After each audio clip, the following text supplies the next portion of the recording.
required. It's why paleontology is such an exciting science. It's like we're always learning new things all the time.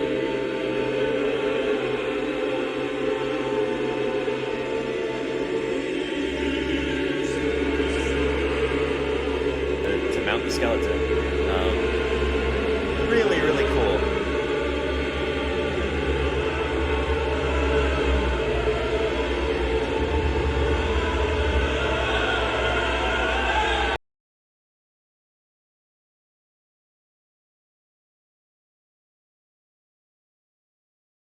Hey there, everybody. Welcome back to Paleontologizing. A very unconventional stream today. I'm here, I'm live, and I'm hanging out with you. So ready for that. Anybody who might be new here, joining kind of a weird time, but I'm glad you're here.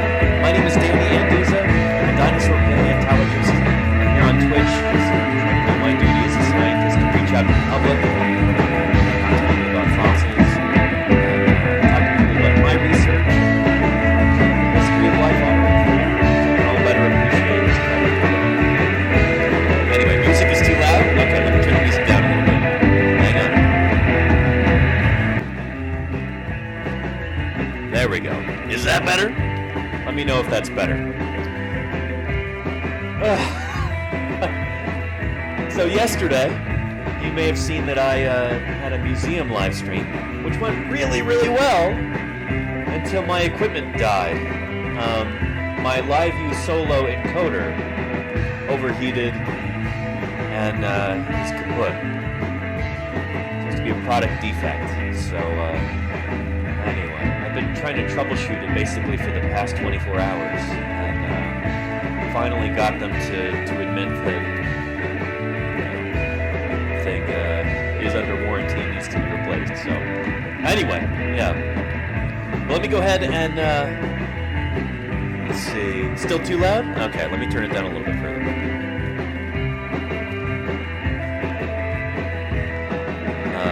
But right now, I'm streaming from Salt Lake City, Utah. Yeah. You can tell I'm not in my normal office. I'm here on the couch in a hotel room. Booked a hotel room so that I could stream, and here I am. So yeah. Anyway, let's do our greetings like we normally do at the beginning. But yeah, music still too loud? Still? Shoot. Let me change it on here then. Hang on a second.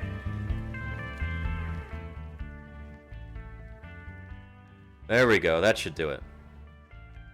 In fact, I should be able to turn it up here, and then turn it down there. And then mic, I'll turn the mic up a little bit. Hopefully that should do it. Let me know. Is that okay now? Yeah. Okay. Let's see who's here in chat. Man, we got a bunch of people here. I'm streaming on a laptop right now. Maybe I'll show you my setup in just a minute. But, yeah, I don't have all the normal tools at my disposal. This is going to be kind of a scuffed stream. Doing the best with what I can. I was hoping to stream about an hour ago, but it took so long to set everything up here for the first time that, yeah, it's, I don't know. This is going to be an interesting one, everybody. But I'm so glad that you're here. It has been an incredibly frustrating day for me. So I'm really hoping to just kind of hang out and commiserate with you guys and, yeah. Anyway, but let's see who's here. Grarg, hello to you. You're the first one here. Welcome to Paleontologizing. Yeah. Angel Silhouette, how are you doing? It's been a while, I feel. What's shaking? Good to see you. Balint says, hello, sir. Hope all is well. Hey, Balint, I've been better, but I'm here, you know? I'm glad you're here, too. Besarachnis, how you doing? Jim Monster, 486D times 4, hello to you. Mini Blizzy, hello to you. Orbital Gun, thank you so much. Thank you, Orbital Gun. And Dr. WD40, welcome back to the stream. It's really good to see you. And Jim Monster, holy cow, 10 subs. Thank you so much. Holy moly. I really appreciate that. Getting us that much closer to the goal of getting a new stream encoder. Thank you. Thank you so much. Really appreciate that, Gym Monster. Who else is here? Mini Blizzy, Paramedics Underground. Claire Burr, how are you doing, Claire? Good to see you. Nin Player. Who else have we got? Lil Cupidity. Izzy Black, how are you doing, Izzy? Good to see you. Thank you, Cabaird, for those 200 bits. Really appreciate that. We have a hype train going? Holy cow, we do. We've got a hype train, everybody. Man. Aditya, how are you doing? Good to see you. Cooking with Lordy, how are you? Great to see you, Lordy. Hope you had a wonderful stream. I was only there for a little bit of it. I was kind of wrestling with technical support. But yeah. And Fatagan says, oh hey, how are you doing? Good to see you. Temporary Phase. How are you doing, Temporary Phase? And let's see here. Moving on down through chat, trying to catch up. Pragmatic Entropy, hope you're doing well. It's great to have you here. Elaine Dunn, good to see you. Hope you've had a great weekend so far. Obsidian's Fire, how are you doing? Good to see you. And let's see here. Invisible Dimensions, what's up? How you doing? Cooking Lordy, thank you for those 300 bits. Really appreciate that. Yeah. Curtis Paka, how are you doing? Let's see here. And Metaluna Juan, yeah, wearing a t-shirt. I wear t-shirts most of the time if I'm not teaching or maybe doing field work or stuff like that. So yeah. And Mistrictian, yeah, not so usual, Mike. I can put it a little bit closer. That might help. Blint, thank you for the 100 bits. I appreciate that very much. Painting actually looks really nice. Oh, thanks, Metaluna One.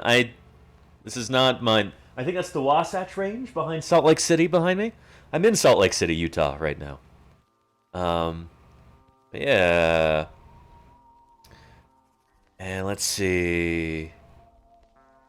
And Dr. Greg, good to see you. Yeah, I'm glad you're here. Hope your adventures have been pleasant. All right. Everybody, I do actually have my ukulele with me. So if we get to a level 5 hype train, I promise you some songs.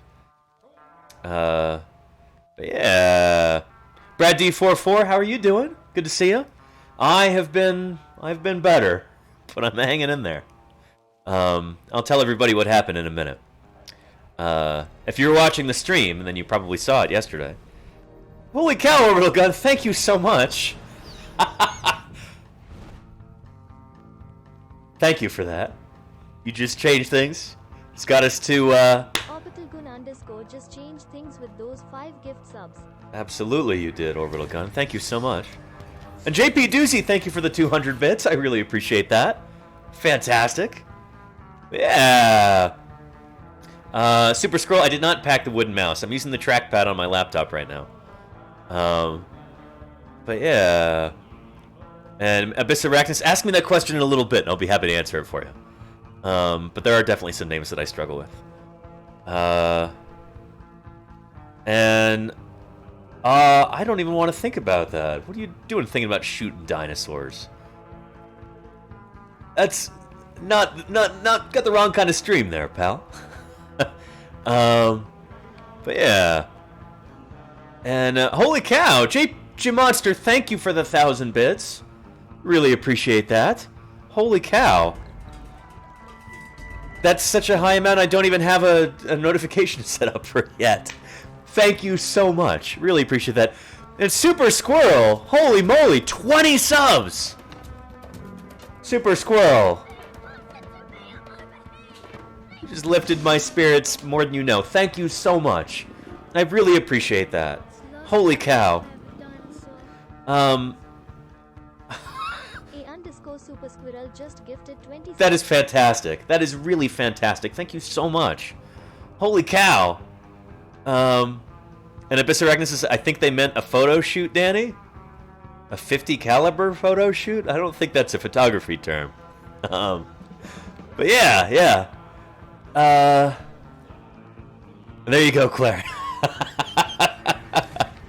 And holy cow, Temporary Face, thank you for the 100 bits. Really appreciate that. Brought your 150 pro play raid yesterday from at Cool Like, but you were doing the tour at the time. Oh, Temporary Face, thank you so much for that raid. That is incredible. I really appreciate that. That's why I had so many people watching. Gifted a tier 1 sub to Obsidians_Fire. That is fantastic. Thank you so much. And thank you also to Super Squirrel for that gift sub to Obsidian's Fire. Really appreciate it. Yeah. Anyway, yeah. And hey, Valiant Cheese, how you doing? Well, everybody, let me tell you what happened yesterday. You can go watch the VOD if you'd like to actually see it. You can go back and watch the video. But I was at the Museum of Ancient Life in Lehigh, Utah, just south of Salt Lake City.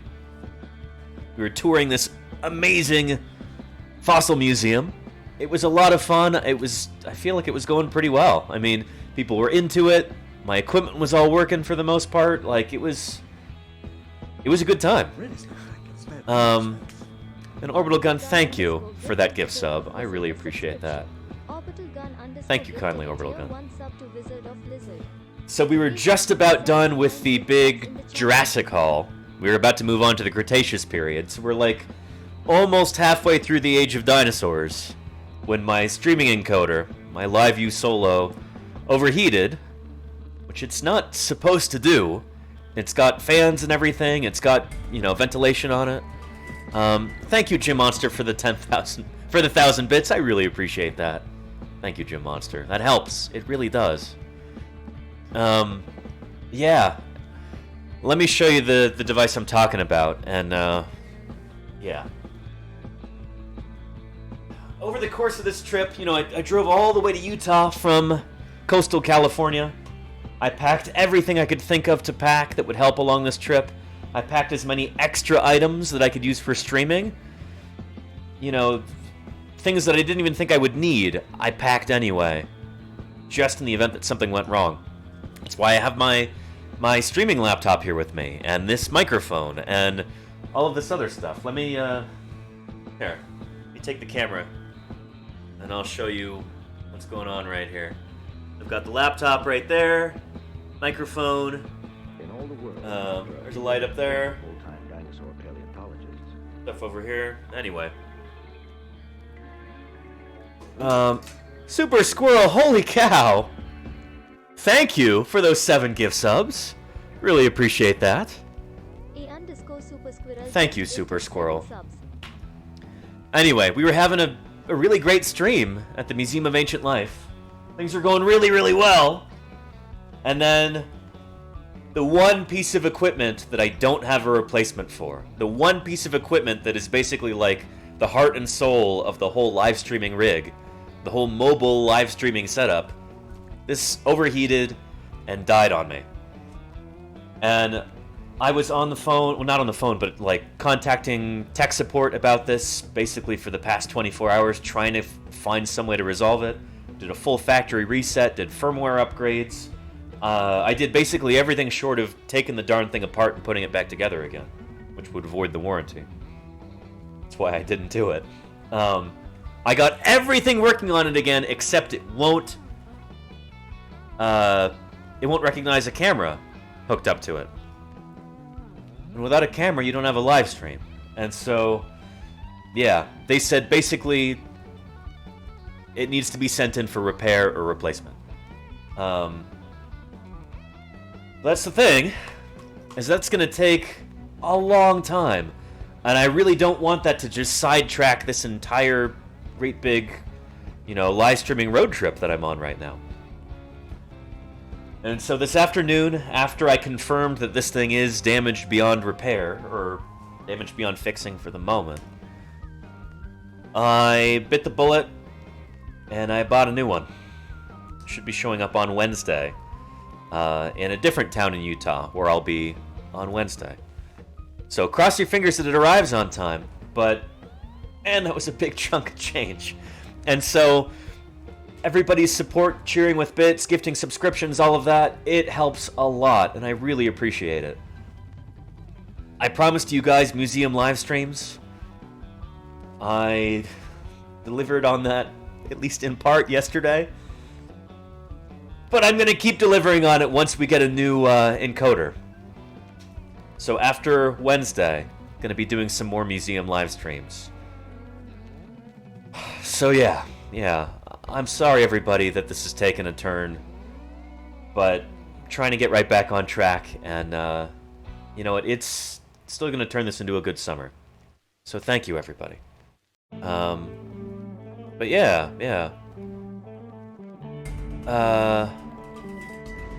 And thank you, JP Doozy. 1,200 bits. I really appreciate that. Thank you so much, JP Doozy. That makes a difference. It really does. Thank you kindly. Yeah. We're here And for you, bud. thank you, Jim Monster. Thank you so much.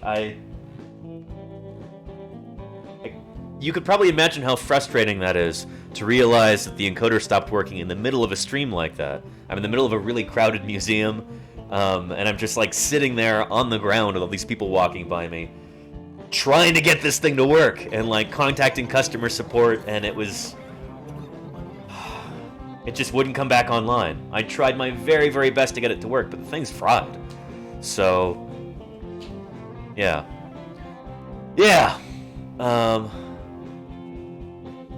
And Super Scroll says, okay, I can live in peace now. Yeah. And Lordy says he already funded the device, so now he has to replace the device. Exactly. Yeah. This is the thing I'm talking about. I had to buy a replacement of this, because this one, it might be the video card or something in there it's cooked. And the fan sounds different now, too. Paramedics Underground, thank you so much for the 1,000 bits. I really, really appreciate that. Thank you kindly. That means so much to me. It really does. And Glorious Sun, thank you for the 200 bits. It makes a difference. Thank you. But yeah. Yeah, so Izzy, that was the thing that overheated yesterday. But yeah. And Mistrictine says, so is the Museum of Ancient Life the same one with the wall of Jurassic fossils? You're talking about like the big fossil wall with all the fossils in situ? That is the Quarry Visitor Center at Dinosaur National Monument. Thank you, Temporary Face. Thank you so much. Did you say you need new equipment? Cool like just. I do need some new equipment, Temporary Face. I ordered it already. It should be showing up on Wednesday. But, yeah. Basically, I've got to really scrimp and save to make sure that this thing doesn't break me, you know? Yeah. Here's my dinner for tonight. So, yeah. Gotta make sacrifices to make this work, you know? I'm doing it for you. So, yeah. And very cool. Aw, that sounds cool. Thinking of live streaming your board game? Board game night? That sounds neat. Yeah. Mistrictine says, Danny, you were delivering on a lot by just making the effort. No apologies. You were outstanding. Thank you, Mistrictine. Hey. Kind words. I appreciate that very much. Thank you. But yeah. And says security would get involved with that. Yeah. I'm glad nobody did. And Temporary Phase, thank you again for those 1,000 bits. I really appreciate that. It makes a difference. But yeah. You've got some pictures of Dinosaur National Monument. Very cool, Mr. Ictian. I was planning on going there on Tuesday and live streaming it. Really spectacular. Looks like that might not happen at this point, but we'll see. And thank you so much, Glorious Sun. Really appreciate that. From Master, enjoy that gift sub. Thank you, Glorious Sun. Really appreciate that. Yeah. But yeah. Happy to help education streams. Thank you, Temporary Phase. That means a lot to me. Yeah. And From Master says, yeah, you all IRL streaming is very expensive. I'm trying to get my gear right. It's tough, From Master. It's a lot of work, and it's not cheap. Dougie Fresh, thank you so much for those 5,000 bits. Holy cow! Thank you, Dougie Fresh. Holy moly! I really, really appreciate that. Thank you so, so much. Wow. Wow. Thank you. Holy cow. Elaine Dunn says, tell us what you loved about yesterday's museum. That's a great thing to talk about, Elaine Dunn. Thank you for the suggestion. Well, I think the thing that I liked the most about the museum yesterday is just kind of the general vibe, where it's like a kid-friendly museum. It's not at all pretentious or highfalutin or anything like that. And you can kind of tell just by the kinds of people who would show up. You know, there's a lot of families, people with younger children, some interested adults too, but it's not a stuffy museum at all. I really like that it's very accessible. At the same time, though, despite being, like, exciting and having flashy stuff that would appeal to, you know, a general audience, being very unpretentious, it also has some incredible real fossil specimens in there. We were looking at the original scapula and coracoid of Supersaurus in there, which was on loan from the Brigham Young Museum. And then we saw the pelvis of Supersaurus, too. Like, those are world-class specimens in this museum. So that was really, really cool to be able to see. Yeah, and I love just how everything was displayed in a really dynamic way. Like, you're walking through dinosaur skeletons at some points. Like, they have that Brachiosaurus skeleton that, like, it's just mounted there on the floor, and you walk through it as you're going through the hall. That sort of thing, I think, is really, really neat. And hey, HalleyGuy73, welcome to Paleontologizing. It's good to have you here. Thanks for joining us. This is not how these streams typically go. We're winging it. But I'm glad you're here for this. But yeah. So anyway, Zepfino Dog says, I went to Monavi Dinosaur Tracks in Arizona a few weeks back. Very cool. Super cool, Zepfino Dog. There's a non-zero chance I'm going to be visiting there in August. We'll see. And by that time, fingers crossed, that the new encoder works. I'm a little suspicious of these now. But I'll live stream it. So, yeah. Dougie Fresh says, Danny, get yourself a proper meal and some help to defray the equipment costs. Thank you so much, Dougie Fresh. I appreciate that more than you know. Thank you kindly. I guess I can afford to go get a meal tonight. Thank you. Thank you so much. Keeping me well fed, I really appreciate it. Thank you, Dougie Fresh. And Oz says, I'm also tempted to set up something to make it so I can walk with a third-person view of myself in VR sometime. That would be cool, yeah. And let's see. Oh, Trachodon. Yeah, Mr. Dean, that must have been one of the notifications there. Yeah. And Oz says, my message got eaten. That's weird. I was saying it was shocking that there isn't a grant that this channel can get. Good outreach. Thanks. That's like one of the best compliments you could give me. Yeah. That's what I'm trying to do here, you know? Talk about fossils, get people interested in science, and also just show people that, you know, scientists are human beings, just like you know? Most people don't really have any daily interaction with scientists.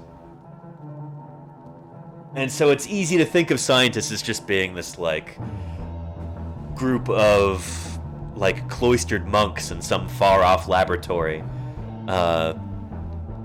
You know, science almost doesn't seem real if you have that impression, you know? But when you can talk to somebody who actually, you know, does scientific work, kind of puts things into a different perspective, you know? And I think that's really important. So, that's why I do this, you know? But yeah. And Dr. WD40 says, my DMs are always open if you need any help with IRL tech. I've had my fair share of live view/IRL issues too. Thank you, Dr. WD40. I appreciate that. Maybe I'll hit you up if I have any other issues. In this case, It doesn't seem like I did anything wrong there. I think it's entirely a faulty product. But I appreciate your offer, and if I ever do mess something up in the future, maybe I'll contact you. So thank you. I appreciate it. But yeah. Now let's see. And Cooking with Lordy, I think there was probably an issue with the cooling fan or something in that one, but we'll see. But yeah.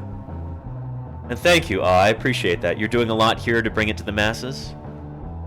Should I call you? I'm gonna call you AH, if that's okay. Sounds like almost sounds like a vocal tick or something like that.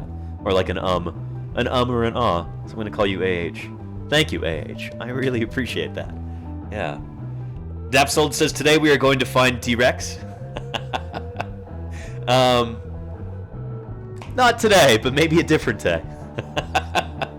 The stream cut out yesterday before I could show you any T-Rexes.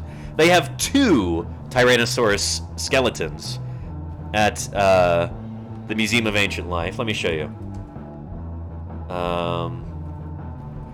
Hopefully this other scene works on here.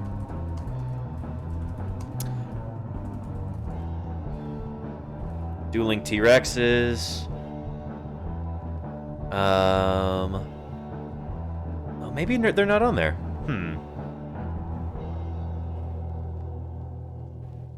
Let's see.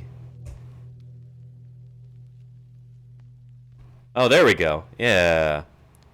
Okay, hang on a second. This is gonna be tricky to do. There we go. Okay. Check this out.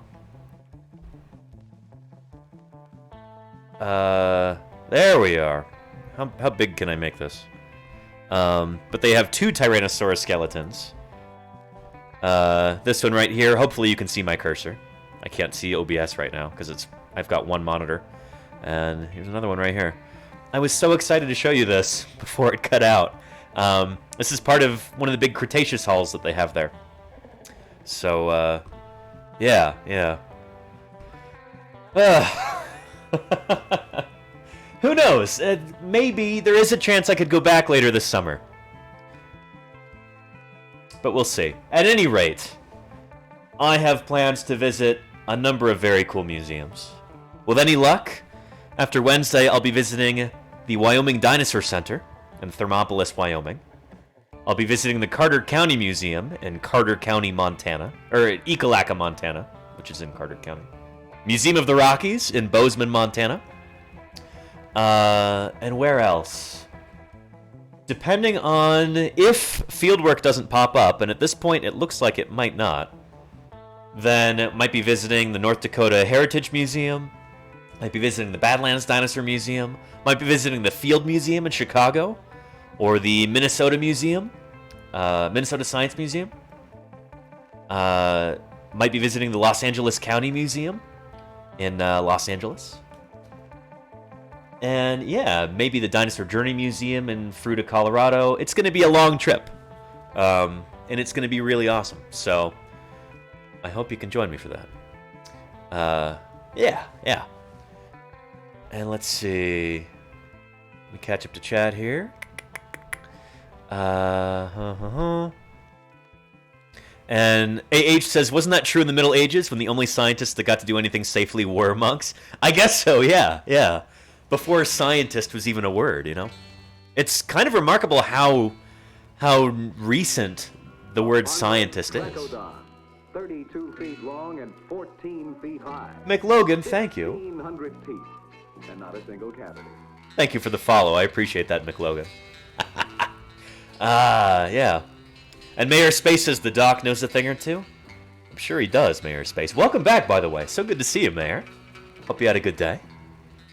And I'll get you your ukulele songs, Lordy. Thank you. Let me grab the uke over there before I forget, just so I have it with me. Hang on just a sec.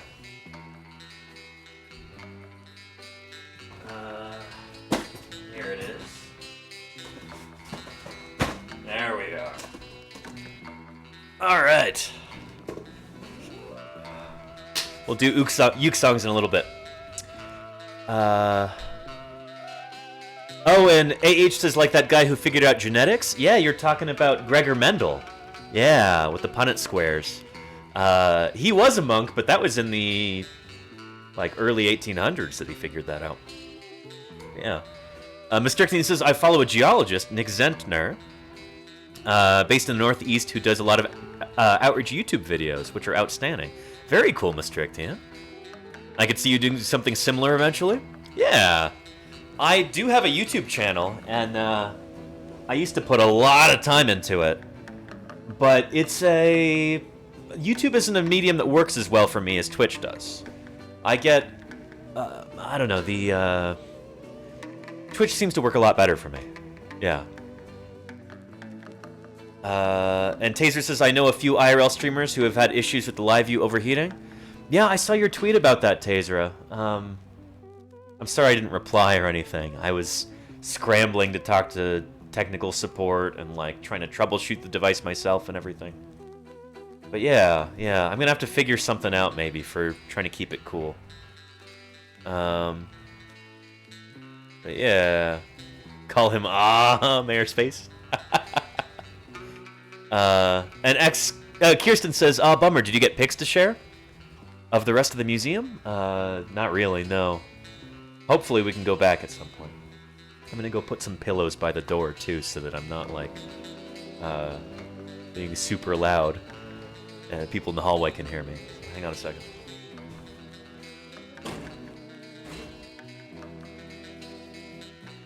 There we go.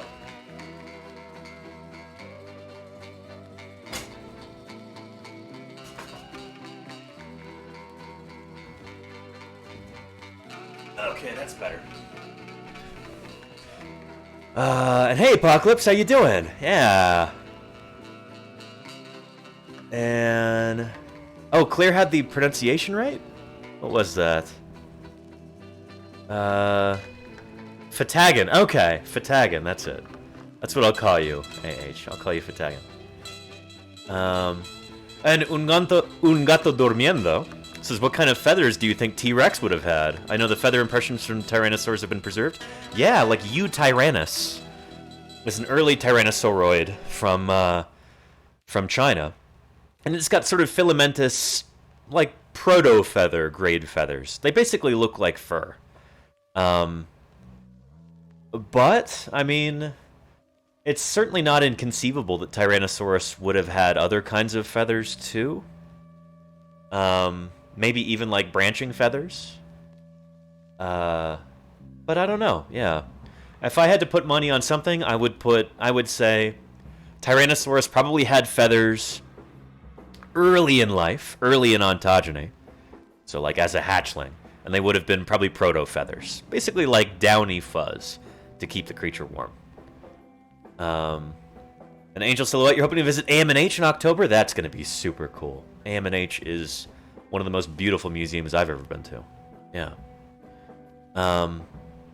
And thank you, Claire, for highlighting that, for Izzy. And Izzy says, Danny, I didn't know what was going on yesterday. I couldn't really understand. I'm sorry, Izzy. I wanted to ask about the place, like watching the scientists take the dirt off the bones and whatnot. Yeah, the preparation lab. The prep lab is what that's called. You can watch that everywhere. At a few museums have that. They have a viewing lab where you can peek into and see the fossil preparation take place. And Danny, I had trouble understanding you with the mask yesterday. Sorry. I'm sorry, Izzy. Yeah, here's the thing, is that I've been very, very careful about COVID so far. About coronavirus. And Utah has one of the highest case rates in the whole country. There are a lot of people here who have coronavirus and are spreading it by, not getting vaccinated, not wearing their masks. So yeah, there were a lot of people around me yesterday. I did my best to not show other people's faces with the camera.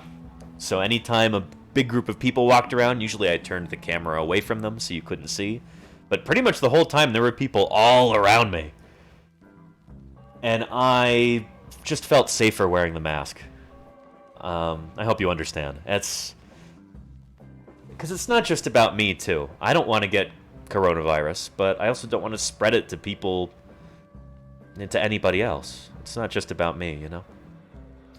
So yeah, I wish I had like a clear mask that I could wear, so that you could read my lips during that.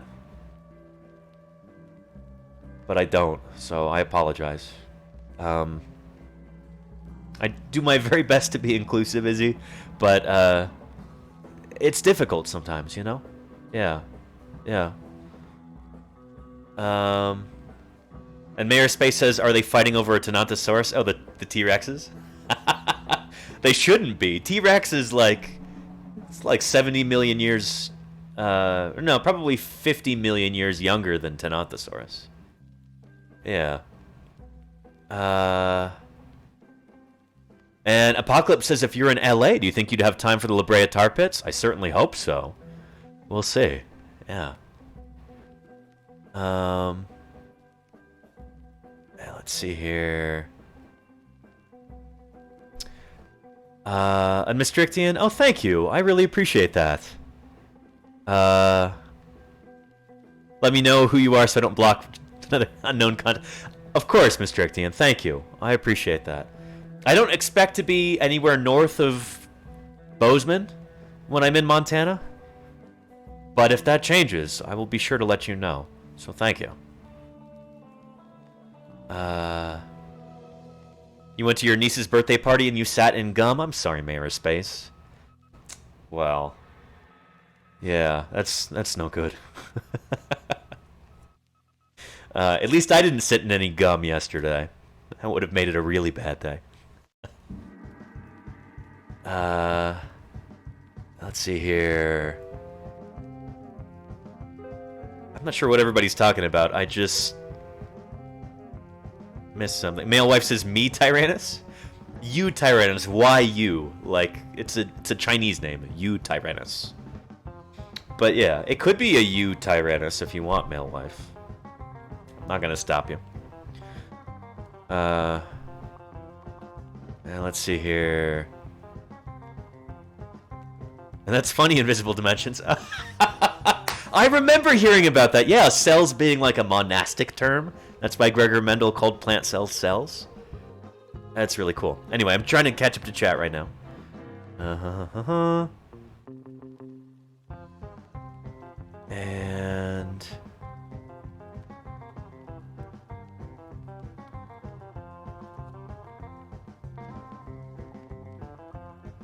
And oh, and no worries, Izzy. Hey, I totally understand, and I want to accommodate you as best I can. That's why, Izzy, I was thinking of you today when I got the closed caption set up on this computer. I'm streaming from my laptop right now. This is not my usual setup. I had to create the scene and everything else from scratch right before this broadcast. It took a long time. But I made sure I got the captions set up specifically for you, Izzy. So, I hope they're working okay. Are they working okay? They better be. Let me know if they're not. Because I have them... Let's see. I have them right here. They should be working. Hopefully they're showing up in the feed for Twitch.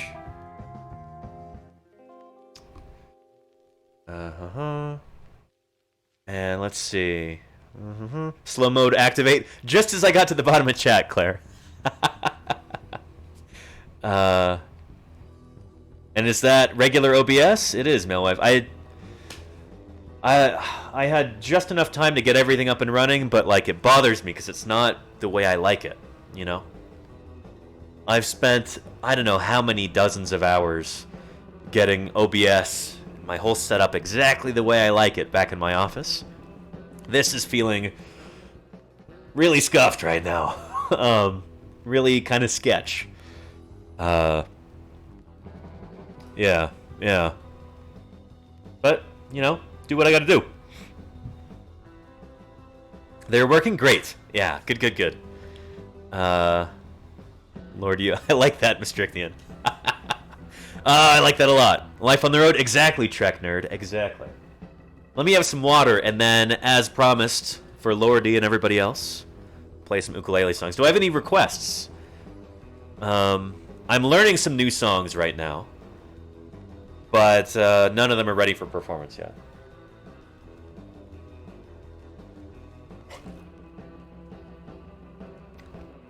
And Oz says, highly recommend looking for a decent wireless mic.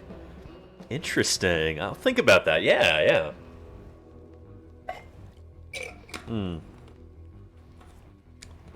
Toggle on without having to reach in the mask, etc. Yeah. I'm hoping that in most places, like, they won't be as crowded, and so I won't have to worry as much about wearing a mask. But yesterday, holy cow, there were literally hundreds of people in that museum. Because I went there on a Saturday afternoon. I would have preferred to have gone early in the morning on a different day, but on a road trip, you can't necessarily plan things out that way. You kind of get to things when you get to them. So I'm hoping in other museums, we won't be dealing with the same issues. But we'll see. You want to hear I'm a paleontologist? You got it, Ios. Yeah. And let's see. No sure bets with Delta around? Oh, the Delta variant? Are you talking about Twitch streamer Delta Rain? Shout out to Delta Rain real quick. Or are you talking about the new Delta variant for COVID? Because you're right, yeah. And that thing is running rampant here in Utah. So, yeah. But yeah. And TMKDK, hey, welcome to Paleontologizing. How you doing? All right. I've gone way up in altitude since I left Oakland, so I should make sure that this thing is still... I don't know, I should retune it real quick. Take just a minute here. Oh, it's good. That's amazing. I guess it's really temperature more than altitude that would affect the tension on the strings.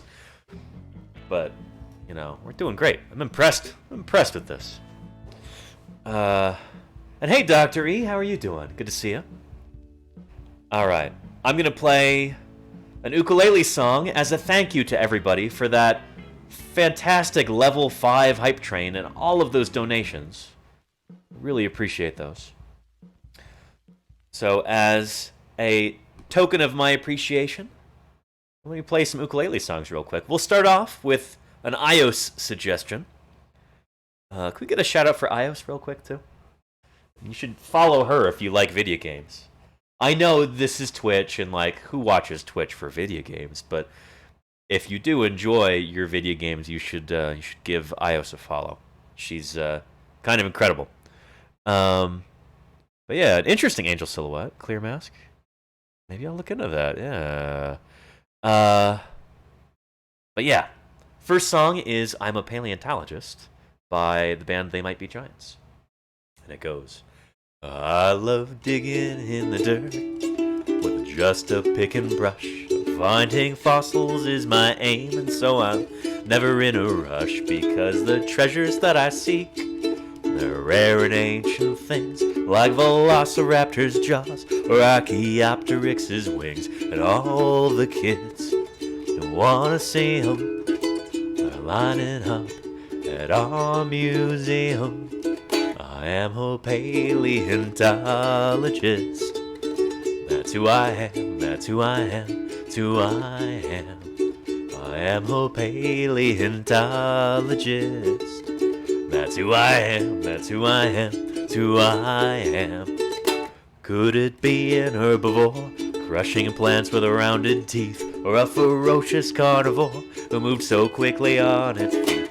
It's like pieces of a puzzle, but I'd love to try and solve. So much fun to think about how a species has evolved, and all the kids who wanna see them, they'll line it up at our museum. I am a paleontologist. That's who I am, that's who I am, That's who I am. I am a paleontologist. That's who I am. That's who I am. That's who I am. That's who I am. That's who I am. That's who I am. That's who I am. That's who I am. That's who I am. All right. There you go. Thank you for the suggestion there, Ios. And I appreciate all the enthusiasm there in chat. Thank you, everybody. Yeah. All right. And why don't we do the dinosaur march, too? JP Doozy. Thank you, JP Doozy, for those 100 bits. Really appreciate that. Yeah. I'm looking forward to getting some more notifications up there, too. Yeah, it's one of my favorites. Johnny Cash playing his dinosaur song.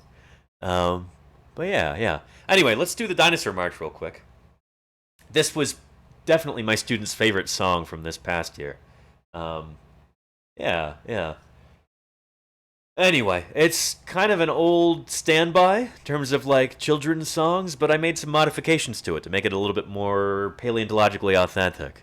So, yeah. A lot of people here have heard this before, but if you haven't, I hope you enjoy it. It goes, man. No, hang on. Many. It's been many years ago before the people came. There we go. The animals upon the earth, they did not look the same. They lived for 160 million years, but now they are no more. Except for birds. They were the dinosaurs. Apatosaurus, Diplodocus, Stegosaurus, Allosaurus, Ankylosaurus, and Triceratops, Tyrannosaurus Rex. So that's the first verse. But I added a second one just to make it a little bit more complete. It goes like this. We can learn about these awesome beasts by studying their bones. Skeletons under the ground that partly turn to stone. We dig them up and we clean them and we raise them off the floor to build a dinosaur. Apatosaurus, Diplodocus, Stegosaurus, Allosaurus, Ankylosaurus, and Triceratops, Tyrannosaurus Rex. There you go. Let's see. Apocalypse, thank you so much. Today was very long and I had to fight off a sensory overload. Oh, I'm so sorry, Apocalypse. I'm so glad you're here, though. Welcome to the stream. I've had a rough couple of days, too. Maybe not that rough, but it's really nice to be able to just kind of sit down with you and, you know, hang out. It's definitely improving my mood, too. Anyway, let me go ahead and start up our regular tunes again. There we go. You should really put out a CD with an accompanying book for kids. Maybe someday, Unofficial Soup. Maybe someday. I need to write some more songs before I can consider doing that, though. I don't really have a lot of songs of my own. Not yet. I've got plenty of ideas. I just gotta have the time to do them. But yeah, an Unofficial Soup, really talented. I'm a subpar ukulele player, that's for sure. And I'm not a great singer, but I'm lucky that people listen to me, you know? Yeah. So yeah, and Izzy says, Danny, I was wondering why some dino places don't update the dinos when we have evidence that most dinosaurs had feathers. Maybe the titanosaurs even had them. That's a great question, Izzy. I ask myself that all the time. The thing is, a lot of museums are very underfunded, so they don't really have the financial wherewithal to be updating their dinosaurs all the time. In fact, I feel like I can show you. Hang on just a minute here. Let's see. At Museum of the Rockies, there are a couple of displays that I'll show you. Hang on a second. Switch to Chrome view. There we go. There we are. All right. Can you see my cursor right now? I hope you can. But Museum of the Rockies is the museum that I used to work at. And they remodeled their dinosaur halls about like 2 or 3 years before I showed up. And in doing so, they had some brand new displays to show off. One of them was this. It is a big ol' sauropod dinosaur with 2 Deinonychus. Basically like the velociraptors from... Looking at the wrong camera. The velociraptors from Jurassic Park. And they put feathers on them. And here they're clambering up the neck of this titanosaur. Because there was a paper that came out a couple years before that said that maybe Deinonychosaur claws were used for climbing. And so, you know, they came up with this display. And there's another one with Deinonychus and Tenontosaurus right here. And, yeah, this is also one of those new displays that they put together. So this is probably around the year 2006 or something like that. That these were built, and then these new halls were opened up. So this is already... They thought that they were making it up to date at the time. These are very brightly colored dinosaurs. The Deinonychus has feathers on it. But here's the thing. My old crew chief, Denver Fowler, he was doing some work on Deinonychus. He published a paper in 2011, a paper that I would highly recommend that you read, all about the predatory ecology of Deinonychus. Basically trying to figure out how these creatures, you know, captured their prey and fed on it. And so his idea completely makes all of this totally out of date. Because basically, we now know that animals like Deinonychus, they had feathers all over their bodies. And, not just like over the back, like it's shown there, but basically they're fully feathered, and they've got these big long flight feathers that come off of their wings. And it seems as though they're using those feathers to kind of flap and stay upright as they're sinking their claws into their prey. So the whole climbing thing doesn't really make a lot of sense, given this new information. Given, like, if you buy this new hypothesis. And yeah, and so that display, in the course of just 5 years, became completely out of date. Just blown out of the water with new scientific research, which is really cool. But the thing is, if you're a museum and you have kind of a limited budget, you probably don't have the ability to change things that quickly. You don't have the ability to completely overhaul your displays, you know, every 5 years. So I kind of understand it. What I don't understand is when new museum displays go up that don't have feathered theropod dinosaurs, or their dinosaurs are really dull colored, or they just have outdated information like that. So, but yeah. Anyway, it was a great question, Izzy. It's a great question. And let's see. And Angel says titanosaurs might have generated too much heat to have anything but a sparse few feathers, like elephants and rhinos. I think I agree with that, Angel. Yeah. Maybe they had a fringe of feathers that ran down their sagittal plane, you know, like down their neck and then down their back and down their tail, right down the middle. I don't know. I've seen a few reconstructions that have sauropods with feathers running down, kind of like a mohawk, just running all the way down the back. Yeah, I don't know. Could be a thing. And Valiant says it's more important to enjoy something than be the best at it, in my opinion. I'll never be the best at ukulele, so I'm just trying to enjoy it, you know? Yeah. And let's see. Oh, I totally get that, Apocalypse. Yeah. You're stuck in a cramped car right now at the moment? Oh, man. Let me know if there's anything I can do for you, Apocalypse, to make this viewing experience more fun. Yeah, that's a lot. I know what that's like. You hang in there, okay? Hair metal Deinonychus, there you go, Valiant Cheese. Those dinosaurs were having a wrestle? Yeah, that's the thing, Planet Lave. Welcome to Paleontologizing, by the way. I don't recognize your name. I wonder if you're new around here. But yeah. Deinonychus and Tenontosaurus. Let me show you.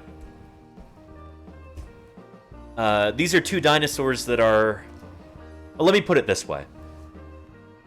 In kind of, like, popular depictions, it... Hold it now, thank you. Thank you so much for the 3 months. I really appreciate that. Thank you for your support. That means a lot. Here, let's switch to Chrome here. There we go. All right, so Tenontosaurus is a beaky plant-eating dinosaur from about 130 million years ago, something like that. Cloverleaf Formation of North America. And you see it in a lot of paleo art. You see it in a lot of depictions of dinosaurs. But the thing is, you almost never see Tenontosaurus just doing its own thing by itself. It is always being torn apart by a pack of hungry Deinonychus. Like here, or here. Actually, here the Tenontosaurus is, like, kind of getting a leg up on the Deinonychus. There's that display I just showed you from Museum of the Rockies. Yeah. Here's a classic Deinonychus Tenontosaurus. Oof. Grisly depiction right here. Yeah, it seems almost as though Tenontosaurus exists only to be torn apart by packs of ravenous Deinonychus. And this is because some of the first Deinonychus fossils that were found, there were 3 individual Deinonychus that were all found surrounding a Tenontosaurus. So the idea was maybe this was like a botched hunt, that the 3 of these Deinonychus were ganging up on this Tenontosaurus, and all 4 of them got killed somehow. Also, there have been a lot of Deinonychus teeth found with Tenontosaurus skeletons. So, clearly Deinonychus did eat Tenontosaurus. The idea that it was like a pack hunter, I'm not sure if I buy that. But, anyway, yeah, you almost never see Tenontosaurus in dinosaur books unless it's being just savaged by a group of Deinonychus. And that's reflected here. Yeah. Poor Tenontosaurus. Never gets to just live on its own terms, do its own thing. It's always just, being ripped apart by these dromaeosaurs, by these Deinonychus. Ooh. Well, there's an Acrocanthosaurus going to town on some Deinonychus. Ouch. Oh, and there's a dead Tenontosaurus there on the ground, of course. Look in the bottom left. Still holds true. But yeah. So anyway, and TMK says, do they know what skin, fur, feathers they have on if it's already dissolved in the ground? TMK, great question. With some dinosaurs, we can actually tell for sure, because sometimes the skin or the feathers get preserved. Either you have skin impressions in the ground, or you have actual fossilized feathers. Let's go back to Google Chrome and I'll show you. Let's see.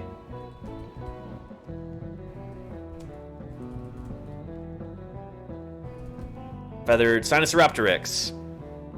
This is a beautiful specimen. I know I show this all the time here on stream, but it's one of the most important dinosaur fossils of like the past century. This is Sinosauropteryx, and you can see along the fringe along its back and down its tail, those are fossilized feathers on it. So we now know enough about this animal's integument that we can actually figure out its coloration. We know that it was kind of a rusty orange color with white stripes running down its tail. Sciencing for us, Danny, bringing the dynamite content and dulcet ukulele vibes. Thank you so much. I really appreciate that support. That means a lot to me. Thank you. So yeah, and then we have dinosaur skin impressions sometimes too. So let's see.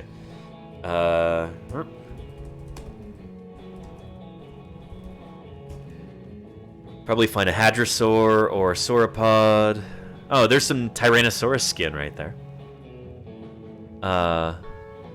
And this looks like some sauropod skin. This also looks like some sauropod skin. Yeah. So it does happen every once in a while. You get dinosaur skin impressions.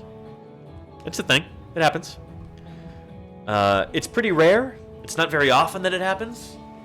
But sometimes we get really lucky and we're able to tell what the surface of a dinosaur looked like in life. It's pretty cool.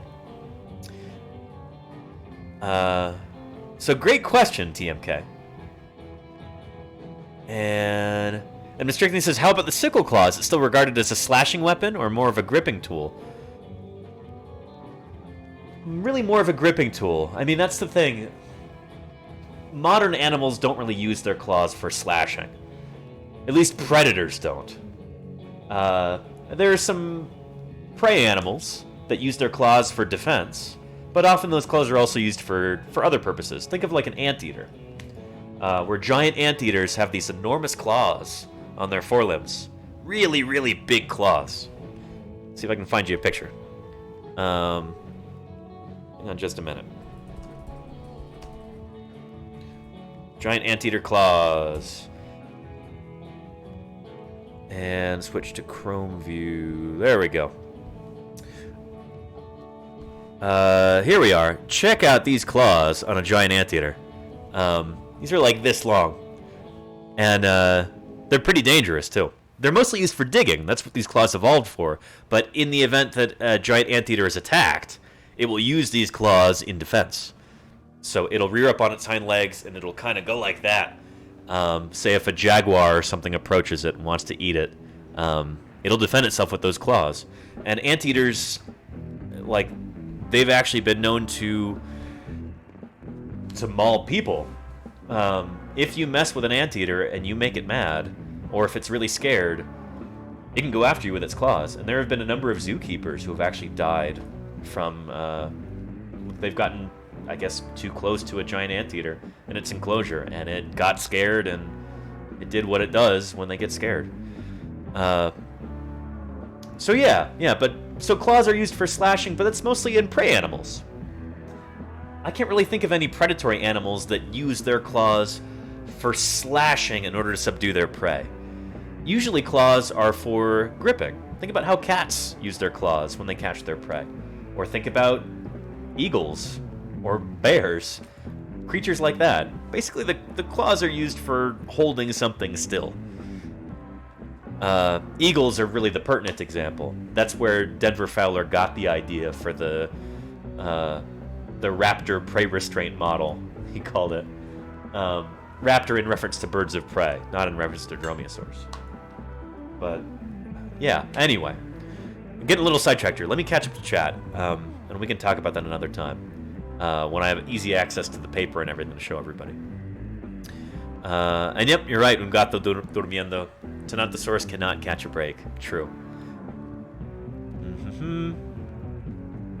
And there you go. Mistrictian, yes. The only iguanodon images you saw for a long time as a kid were entire herds falling into a crevasse.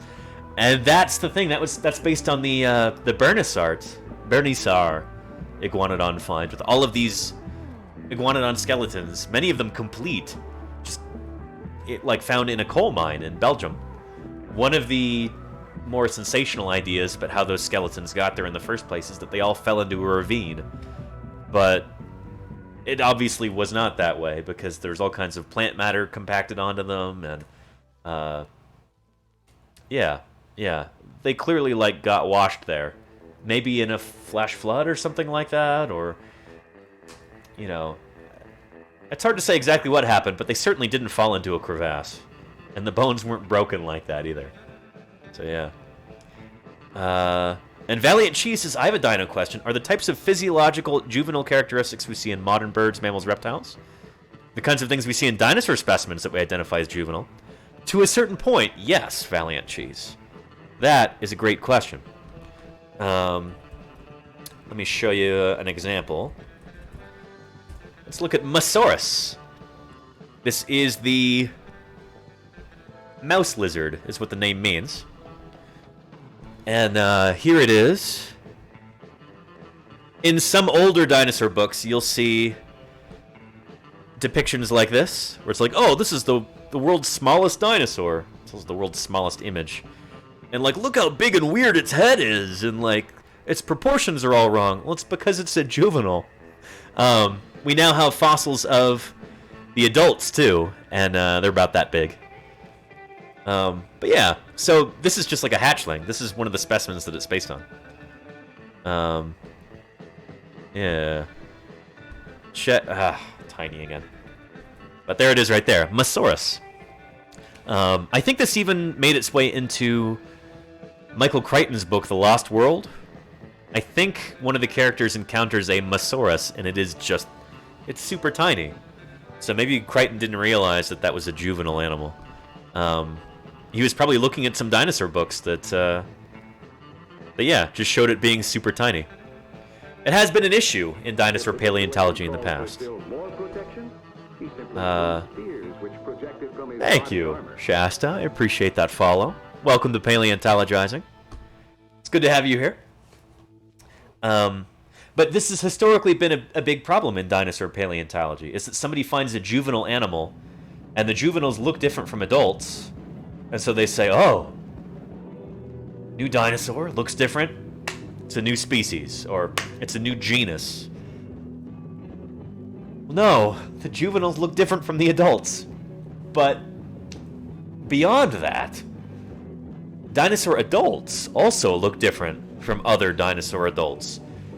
Unlike mammals and birds where, you know, after like a couple years maybe, or sometimes even shorter, you reach maturity and then you're done. Dinosaurs continue to change through their ontogeny. Kind of a lot. So yeah. We talk a lot about that on this channel, so if anybody here is new and they're just watching for the first time, you will hear me talk a lot about dinosaur ontogeny in the future. We talked about it yesterday a little bit in the museum. Check out that VOD if you're new here. I think you'll like it, before the stream encoder died. I'd love to go back to the Museum of Ancient Life and stream the second half of the museum. We'll see if that's in the cards this summer. Badgers also have nasty claws. You're right, Geddon. You're exactly right. And you know what they use those claws for? For digging. A lot of digging animals have really big, robust, nasty claws. Yeah. And there you go, Truzan, yes. And restricting, yeah, like grizzlies, yeah. You don't think they'd ever use their claws as slashing weapons? I think you're right, Mr. Icturian. Or if they do, it would almost be by accident. Like, yeah. But the claws didn't evolve for that purpose. That's the point, you know? It's not an adaptation for slashing or something like that. So yeah, you're right on the money. And Claire, anteaters do walk on their knuckles, yeah. Kind of like gorillas, I suppose. Yeah. And Cowboy124 asks an excellent question. Could it be that juvenile dinosaurs had feathers and they would have lost them as they matured? I think almost certainly yes. Because think about it. The bigger you get, the easier it is to kind of maintain your body temperature. We call this idea mass homeothermy. But little tiny critters, they lose a lot of heat because they've got a lot of surface area per volume. They've got a very high surface area to volume ratio. And so the smaller you are, the more you need insulation in order to maintain your body temperature. So I would not be surprised if pretty much all baby dinosaurs had some kind of fuzzy integument on them, proto-feathers or something like that, just to help keep them warm. Kind of like the down on baby chicks. Yeah. The thing is, I don't think we actually have any skin impressions of baby dinosaurs yet, though. The only baby dinosaurs that we have with any kind of integument preserved, they have feathers. So yeah. I would not be shocked if a lot of smaller dinosaurs had feathers, especially when they were young. And then, your bigger species, when they reached maturity, they'd lose a lot of that stuff along the way. A lot of those feathers, because they don't necessarily need them for maintaining their body heat. If anything, a lot of these bigger animals would need to dump a lot of body heat. So staying cool is the issue, not staying warm. So they wouldn't have needed feathers. Unless they live in a cold climate, or they're using feathers for display or something like that. But yeah. And Show and Tell Steve has a great question. Thanks, Show and Tell. Says, Danny, what would you say is your favorite museum and why? That's a tough one, Show and Tell Steve. My favorite museum, it might have to be the Badlands Dinosaur Museum in Dickinson, South Dakota. I've collected some specimens that are at that museum. I designed some of the displays and some of the signage, like the informational plaques at that museum. That's where Denver Fowler, my old crew chief, and Liz Friedman Fowler, they're at that museum, and they're trying to turn it into a world-class institution. So if you're ever in Western North Dakota, make sure you stop in Dickinson and you visit the Badlands Dinosaur Museum. It's a small museum, but it punches well above its weight, and I think you'll like it a lot. It's pretty cool. And if you're there, see if you can talk to Denver or Liz. And yeah, they are super cool people. And thank you, Belinda. Says, I'm so grateful for the stream, sir. I love learning, and you are such a calming presence. Thank you, Belinda. Those are kind words. I appreciate it.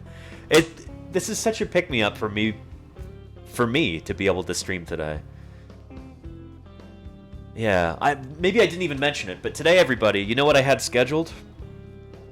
We were going to go to the Natural History Museum of Utah, just over there in Salt Lake City.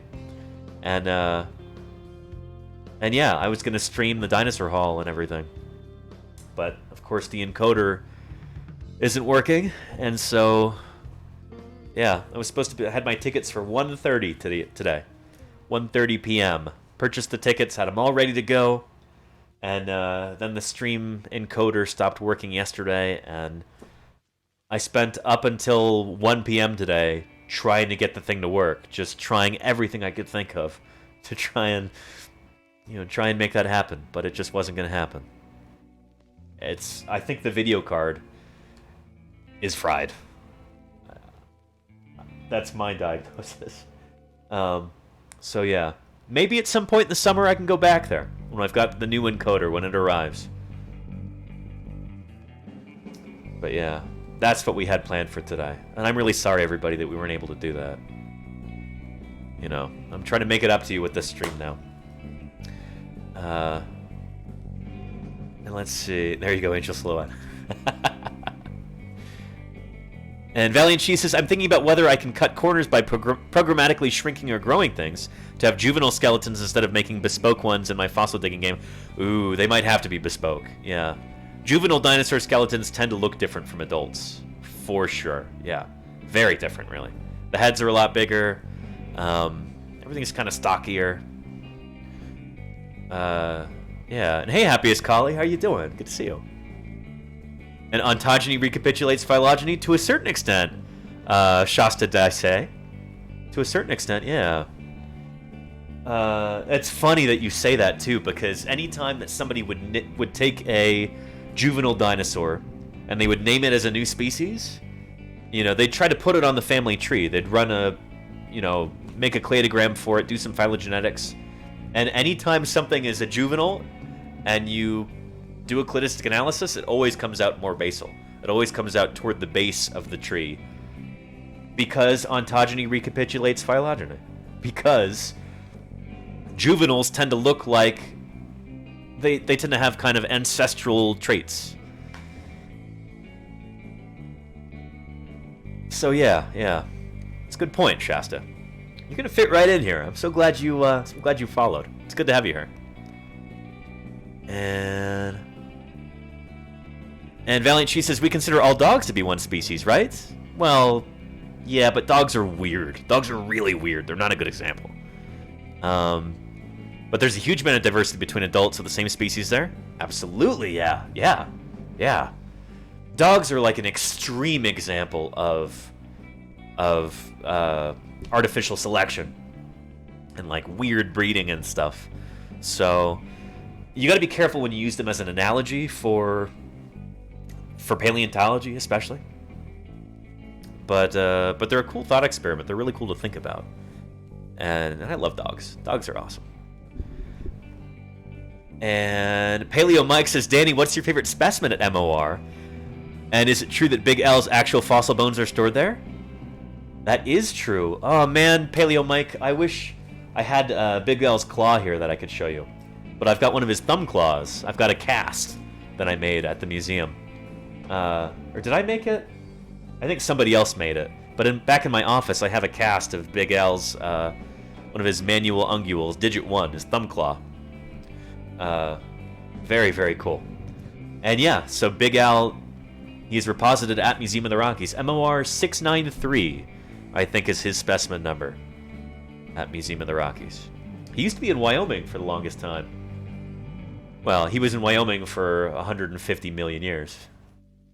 But after he was dug up in Wyoming and put on display at the museum in Wyoming, he was brought up to Museum of the Rockies, and there he is today. He was the terror of his neighborhood. And thank you so much, Kukash Films. I appreciate that. Welcome to Paleontologizing. I couldn't quite see your name, so hopefully I got it right, but we'll see. And my favorite specimen at Museum of the Rockies would probably have to be... It would have to be Yoshi's trike. Yeah, I helped dig up Yoshi's trike. MOR 3027 is the specimen number. Longest brow horns of any Triceratops in the world on Yoshi's trike. I'm really looking forward to being able to introduce you to him once I've got the live stream mobile rig up and running again and can do a stream for Museum of the Rockies. It's gonna be cool. And Claire, and let's see. No relatives in Northern California. They're from the UK, or actually, yeah. So no. Fowler's a pretty common last name, though, from what I understand. And intestinal worms in dinosaurs? I don't know, Paramedics Underground. Those don't fossilize super well. But there was a news story a couple of years ago, or maybe it was only last year, about like bloodworms in a dinosaur, like inside the bone. And some things about that paper were a little bit fishy. But I don't know, you know? We don't really have a whole lot of examples of parasites in dinosaurs. But I'm sure there are some. I should look into that. There's a book about this called What Bugged the Dinosaurs. You should take a look at it if you're curious about this sort of thing. What Bugged the Dinosaurs. Yeah. And Dougie Fresh says, my vacation second week of September just added Badlands Dinosaur Museum. Plan to be in Badlands, Black Hills, and Devil's Tower. Very cool, Dougie Fresh. Well, if you see Denver or Liz there, tell them that Danny Anduza sent you from Paleontologizing. Yeah, tell him Danny says hi.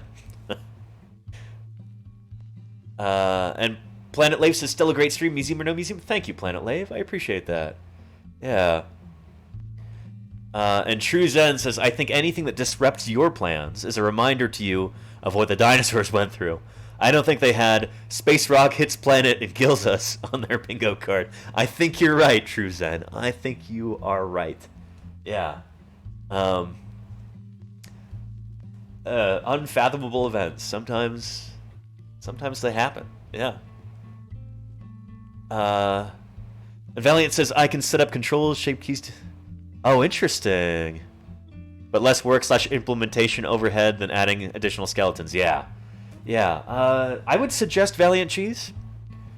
For whatever dinosaurs you're like, say you're doing Stegosaurus, just do a Google image search for like, baby Stegosaurus skeleton, and you'll probably see some real specimens there, and it'll give you a sense for what the proportions need to be like. But yeah, I think it's so awesome that you're trying to get this right. By the way, I mean, holy cow, that's really, really cool. You let me know if you need any advice or anything, okay? You can tweet at me, or you can DM me on Twitter. You can whisper me here on Twitch. Yeah, I'd love to help you. And let's see, the seagulls in your area are really loud at the moment, currently known as? Is this for protection reasons or for celebratory reasons? I don't know. It's probably a territorial thing. Or maybe they're just excited, I don't know. Speaking of seagulls, I'm in Salt Lake City, Utah right now. Which it might be the single place on Earth where seagulls are the most revered. Seagulls are they're like a holy animal in this place. It's really funny. Yeah, it's because of the history of like the Mormon immigrants who moved here back in like the late 1800s. All of their crops were being destroyed by grasshoppers or crickets or locusts or something. Some kind of little springy insect. Just thousands upon thousands of these insects eating all their crops. And they're like, oh no, we're all gonna die. They prayed for deliverance, and a flock of seagulls came down and just, ate the bugs and saved them. So ever since, seagulls are kind of revered here in Utah. And different places in Salt Lake, you'll actually see like seagull statues and stuff like that. And dueling needles. Text is so small. Thank you for the follow. I appreciate it. Welcome to Paleontologizing. Yeah. Let's see here. And DFWYJ says, why don't we have any dinosaurs that swam in the water? That's a great question. I'm glad that you framed it that way. We did, but they're not very many. Most of the creatures that you think of as like ocean dinosaurs, you probably know this already. I'm saying this for the benefit of somebody who might not know. Let's switch to this.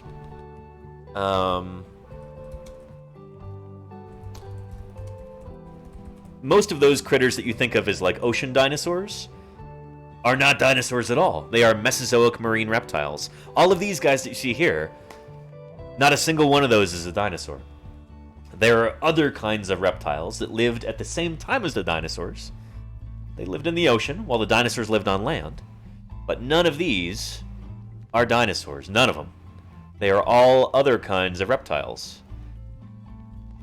There were some swimming dinosaurs, but they probably don't look like you would expect them to look.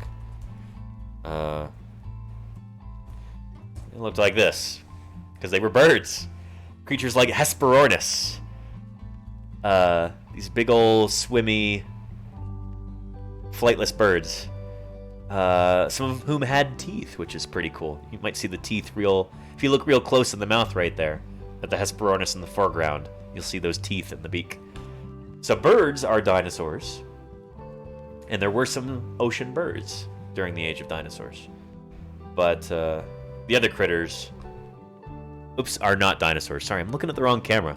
I'm not used to this new setup. This, like a hotel setup. This is all weird. And Paley Mike says, Danny, do you agree with the MOR display which claims that Torosaurus is the adult form of Triceratops? 100%, yes. Yeah. I've dug up a number of Torosaurus myself. I think 2. There was Jack's Low-Trike, which was a Toromorph Triceratops. And I think we had another one as well. But anyway, yeah. Here's the thing. Once there's some people who are sitting on some data right now, and they haven't published it yet. But once that's out there, it's like, that's over, Torosaurus is Triceratops. It's just a matter of time until that gets published, and then hopefully that'll settle the debate once and for all. But I think it might be in some people's best interest to just draw out this debate as long as possible. So, anyway. But yeah, here's the thing, is that at Museum of the Rockies, we had the most Triceratops of any museum in the world. We dug up over 100 of these critters. So we have the largest sample size. So it's really easy to see these kind of gradations between one and the other. There are specimens of Triceratops at Museum of the Rockies that have just started to fenestrate. So, like, it's kind of halfway between Triceratops and Torosaurus. And eventually, this stuff will be made public. But it hasn't yet, which is frustrating. Because we shouldn't still be having this discussion. You know, it should be a done deal now. But there are people dragging their feet on it. And that's so cool, dueling needles. Paddlefish? You can catch them and release them in North Dakota? That's so cool. I know how they get caught, too. It's not through, like, a traditional rod and reel, you know, with, like, a little hook at the end and bait. You catch them by snagging them, where they've got these big hooks that you just kind of pull through the water, and it catches on a paddlefish, and then you bring it up. Paddlefish are super cool. Remind me in a few minutes when I catch up to the end of chat, and we'll maybe watch a paddlefish video. Yeah. 80s music saved you, Trechner. Flock of Seagulls, like the band. Yeah, that's not what I meant. Yeah.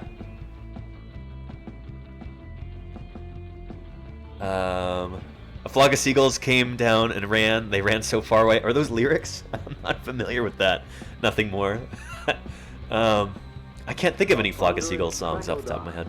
32 feet long and 14 Paleo Mike, feet thank you wide. for the follow. I appreciate that. Welcome to Paleontologizing. You were here for our museum stream yesterday, right? I'm sorry it cut off halfway through. I can't tell you how big an inconvenience that is to me. We missed going to the Really spectacular. Museum of Natural History in Salt Lake today because of that. Gifted Paleomike 716 a subscription. Thank you for the Jeff gifts up Lupar there. gifted a tier 1 sub to Paleomike I really appreciate that. Thank you 716. very much. This is their Well first deserved, sub yeah. to the channel. But yeah.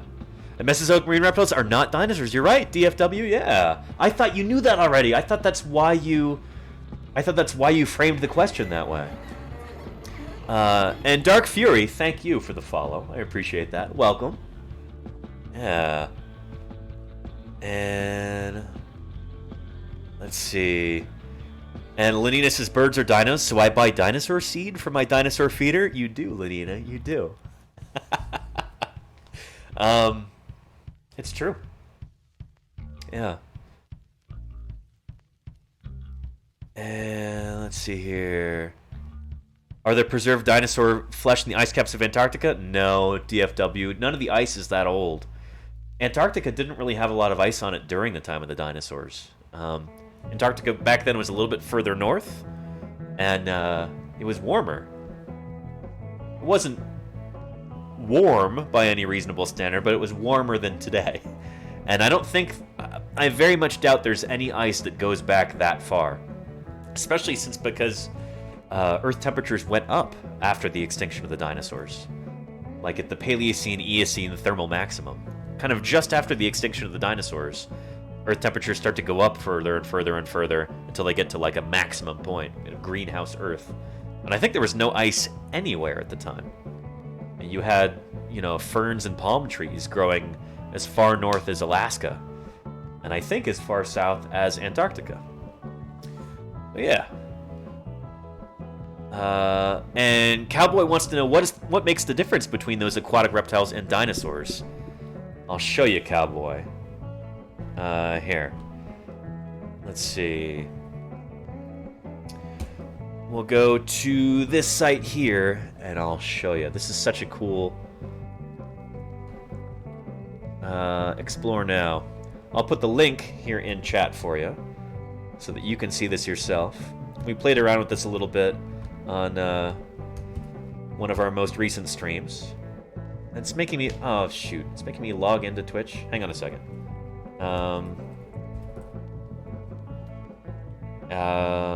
Password.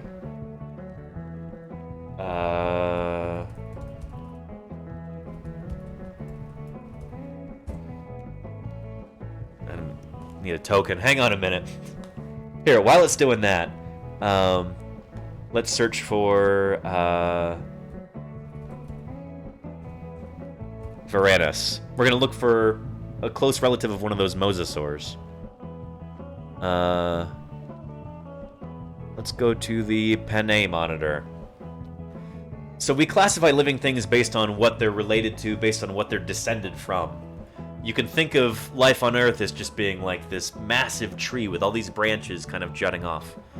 And Mesozoic marine reptiles are from a bunch of different branches on that tree, but none of those branches are the dinosaur branch. Dinosaurs have their own special branch there. Can I find Theropoda? Is that on this tree, or does it... Maybe theropods... no.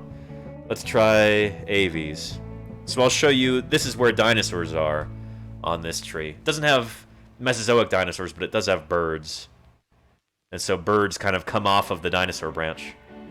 Way over there. So dinosaurs are kind of on the opposite side of the reptile family tree from lizards and other critters like that.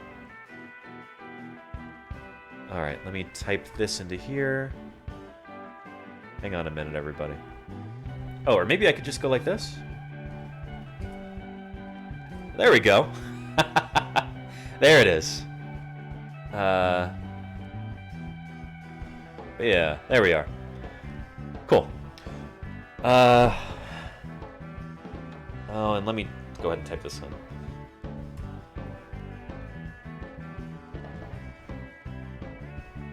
This is like the 5th time I've had to do this today. Oh, come on. That's a 4. There we go. Okay. Apologies there. And why did it change this from dark mode? I want dark mode.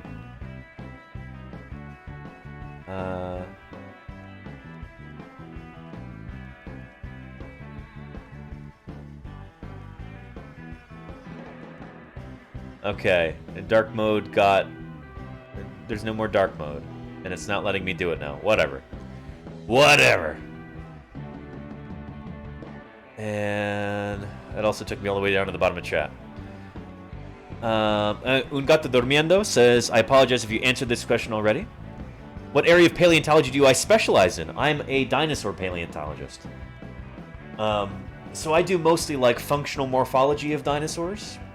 Kind of looking at aspects of dinosaur anatomy and trying to infer behavior based on those. Like, what were different dinosaur features used for? But I'm getting a little bit into like dinosaur biogeography and stuff like that too. But yeah, I work on dinosaurs. I've done a lot of field work in the past as well, and I'm looking to do a lot in the future too. And yeah, and I'm sorry if anybody had any questions before then, but chat just got all mixed around for me, and I lost all of those. So if you had a really pressing question that I haven't answered yet, please type it back into chat because I want to answer it for you. Yeah. Iran is probably the most well-known song of Flock of Seagulls. Okay, Valiant Cheese. Okay, okay. And DJ Beat says, where are you? I'm in Salt Lake City, Utah right now. I am pretty far from home. Let's see behind me. This big print on the wall. I think that's the Wasatch Range. And that's Salt Lake City down there. Oh yeah, yeah. And Hell Creek makes you think you can't go? What do you mean, Lola Bunny Hop? It's not a super hospitable place, Hell Creek. But there are tourists who go there. Hell Creek State Park in Garfield County, Montana. And let's see. Have I been to Lake Maria? I never have, Lola Bunny Hop. No. Never heard of it, actually. Where is it? And hey, Phoenix Ash. How are you doing? Good to see you. How did any species survive the heat wave? What heat wave? What do you mean, DFW? Yeah, clarify your question. I want to answer it for you. Oh, you're talking about the Paleocene-Eocene thermal maximum. Well, it happened slowly enough that a lot of creatures could adapt. It actually happened a lot slower than the current warming trend that's going on. Earth is heating up faster right now than it did during the Paleocene-Eocene thermal maximum, which is really scary. Yeah. Mistrictine says Antarctica started developing permanent ice caps only 30 million years ago. But even then, I doubt there is ice that old. And there you go. Yeah, ice does cycle out. It does.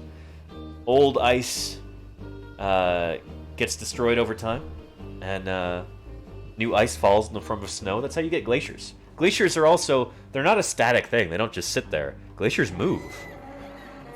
And let's see. 13 Height, thank you. The follow. Welcome to Paleontologizing. It's good to have you here. And there are a ton of dinosaurs in Montana, Lola. Yes, there are. And DFW says, is life one organism? So that I'm alive from the same ancestor? And DFW, yes. In a manner of speaking, yes. Let's go back to our tree of life. Hang on a minute here. Where did I put that? There we go. And we'll switch to, whoops. We'll switch to Chrome view there. And let's type in... Here, let me open up chat on my phone so I can still see what's going on at the same time. Somebody give me some requests. What is a creature that we want to see? I'll zoom way out.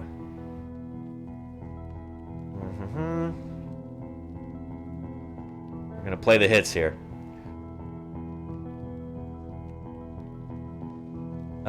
Somebody shout out an organism, and we'll want to see bunnies. Okay. Lagomorpha, maybe? I don't know any hares, pikas, and rabbits. There we go. So we will zoom way down, and we'll visit this branch of the Tree of Life. You've got all kinds of different closely related creatures in here. You've got pikas, you've got hares, you've got rabbits. Here is probably a pika right here? Yeah. I think that's a pika. Oops. Let's find some rabbits.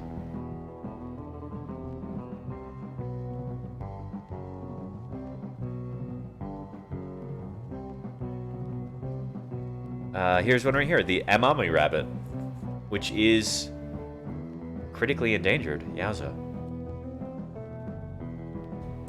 But yeah, but those are very far away from, let's see, ants. But let's give me a genus and species. I'll look one up. And red panda is a pika? No, it's not dueling needles, not at all. Red pika is related, or excuse me, a red panda is related to raccoons, if I remember correctly. Let's look up red panda. It'll be just a short jump to red panda because it's still in placental mammals, so it's not too far away. But there you go, red panda.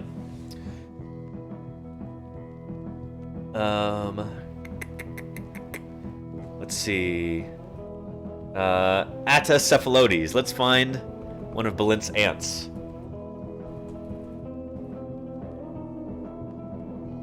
Leafcutter ant. There we go. So we're gonna zoom way over to that.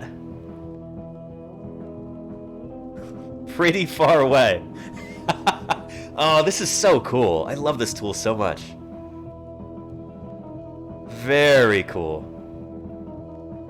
Anyway, the point is that, you see how all of these things are connected?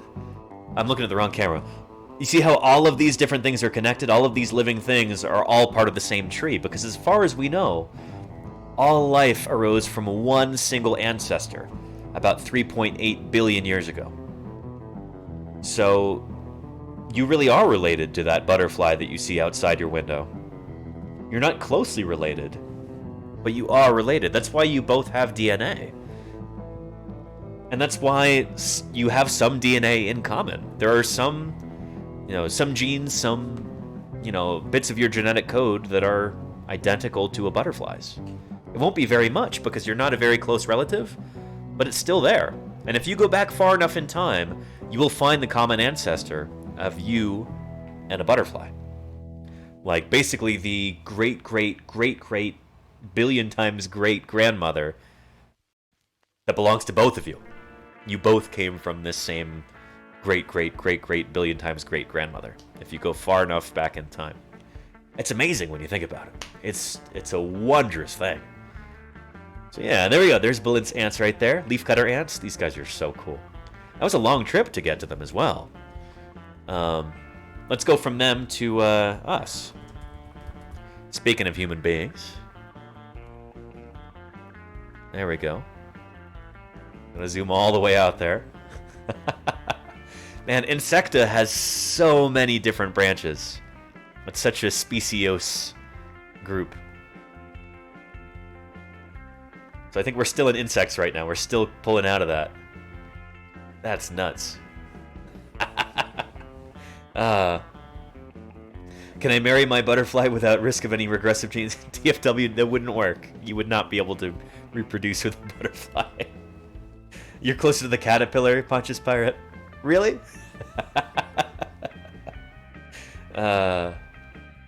Yeah.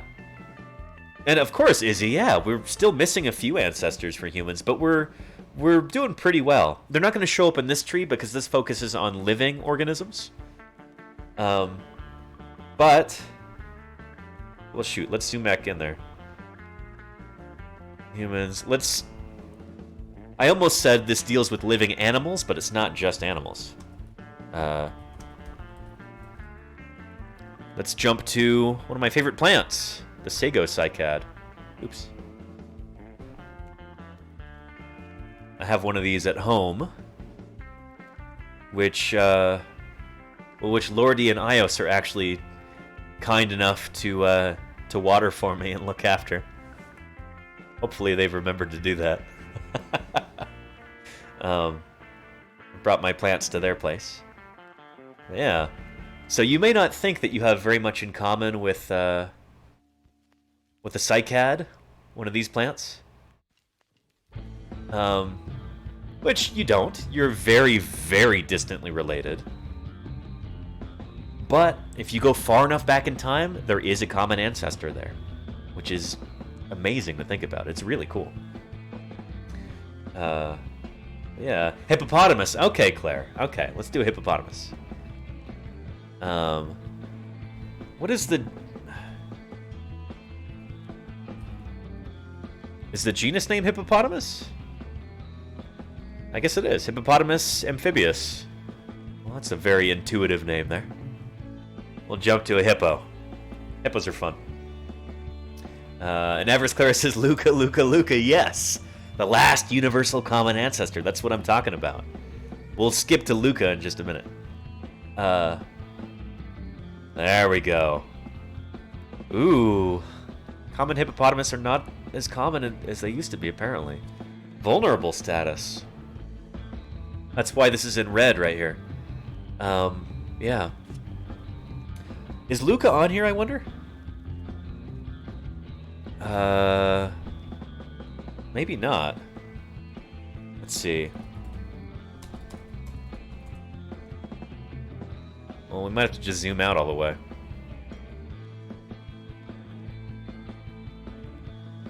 There we go. Animals, fungi, and more. Keep on zooming out. Keep on zooming out.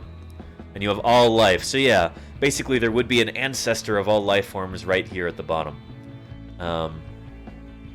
That's kind of why it's a tree, you know? It'll comes off of a single point. Yeah. And Cowboy says, astronomers say all life on Earth stemmed from exploded stars in the universe. This is true in the sense that everything in the universe came from exploded stars. I mean, that's where elements other than hydrogen and stuff like that, I think stars are mostly made out of hydrogen, right? Which has just one proton. It's like the lightest element there is. Stars are made out of hydrogen. But in the inside of stars, you have other heavier elements that get, you know, kind of cooked up. And then when those stars go supernova, all that stuff explodes out and then, you know, becomes other elements. Like, that's why we have planets. That's why we have, you know, anything that's not just hydrogen, you know? I'm not an astronomer. I'm not a chemist. I'm not a physicist. This is just my very amateur understanding of this kind of thing. You know, I'm a paleontologist. I don't know enough about this sort of a subject. But yeah.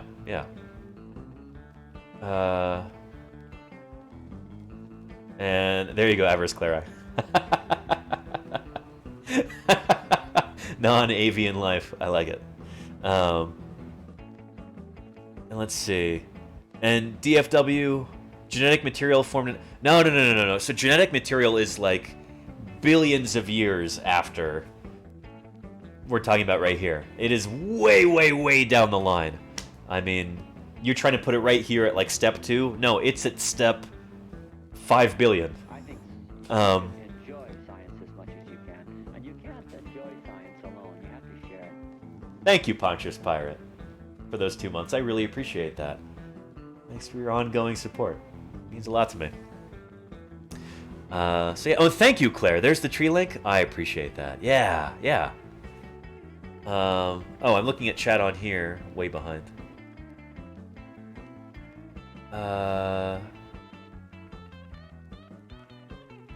Let's see here. Izzy says, what did I step back into? Well, you probably typed that minutes and minutes ago. If it hadn't been for that great dinosaur who saved us from the American forces, we would all be dead. Tactical Sponge, thank you for the Smile. 8 months there. Holy moly. I really appreciate it. Thank you kindly. That's awesome. Yeah. And Claire says, who is the guy in that clip? I think that was Dale Russell. The guy wearing the hat. Paleontologist Dale Russell, who I think he just died recently, didn't he? Yeah. Or maybe it was a number of years ago. I forget. But yeah, Dale Russell, the paleontologist who, he's a Canadian paleontologist. And he came up with the dinosauroid hypothesis, if you know what that is. That's his. But yeah. And Hyros is jumping in after own stream. What's cracking? Hey, Hyro, I hope you had a great stream. Yeah. Well, Hyro, I don't know if you were here for the stream yesterday, the museum stream, but my encoder died in the middle of the stream, like halfway through the museum tour. And I spent the last 24 hours trying to fix it, and it's become increasingly obvious that something in it is irreparably damaged. So I ordered a new encoder. It cost a lot of money. But thankfully, some wonderful people here in chat have been helping me with that, and we're cruising right along on our sub goal now. Yeah. Hopefully, the new encoder will arrive by about Wednesday, and then I can start doing museum streams again after that. We missed the Museum of Natural History in Salt Lake City today because of that. I had that scheduled for today. Had my tickets and everything. And, yeah, have some more museums scheduled for tomorrow and the day after. And I've got to figure out what I'm going to do there. Here's an idea that I have, chat. Let me know if you like this idea. I was thinking I go through the museum like I normally would. And I take some video of it using my trusty selfie stick, which I didn't think I would need it this summer, but I packed it anyway, just in case. And it's the one that I use for my regular phone. And it works pretty darn well. But I go through and I record video like I would if I were live streaming. And then later on that evening, we do a live stream and I go over the footage and kind of comment on it with you. So it's still interactive. And I might honestly be paying more attention to chat than I would be if I were just in the museum normally. But yeah, what do you think? We'll do a pre-recorded live stream with live commentary. That's the best way that I can think of to make that work. Yeah, So this is my trusty selfie stick. I can use with my camera, my phone, excuse me. And hopefully the encoder was under warranty. It is Trek Nerd, but you know how companies are about this kind of thing. Even if they give you a defective product, sometimes they don't always honor the warranty. So we'll see how it goes. In the meantime, I had to buy a new one. Because I don't want to let everybody down, you know? I've come all the way out here to Utah to do museum live streams. I'm gonna do some museum live streams. I'm not gonna let you down. So I ordered the new encoder, got the fastest shipping I could. I should be here, fingers crossed, on Wednesday. So it's gonna meet me in a different town in Utah. But yeah, Blue Walker says that actually sounds awesome, Danny. And Mayor Space, measured as always, says that'll work. Awesome. I'm glad you approve, Mayor Space. Yeah. And Shasta Dice says sounds like a plan. It's gonna be good. It's gonna be good. It would be a live adjacent stream. Exactly, True Zen. Exactly. It might have like me in the corner, kind of like in this case, commenting on me in the video too. It'll be something to see for sure. Yeah. But yeah. Anyway, as long as I don't have to drink Ovaltine. Wait, you don't like Ovaltine French toast waffles?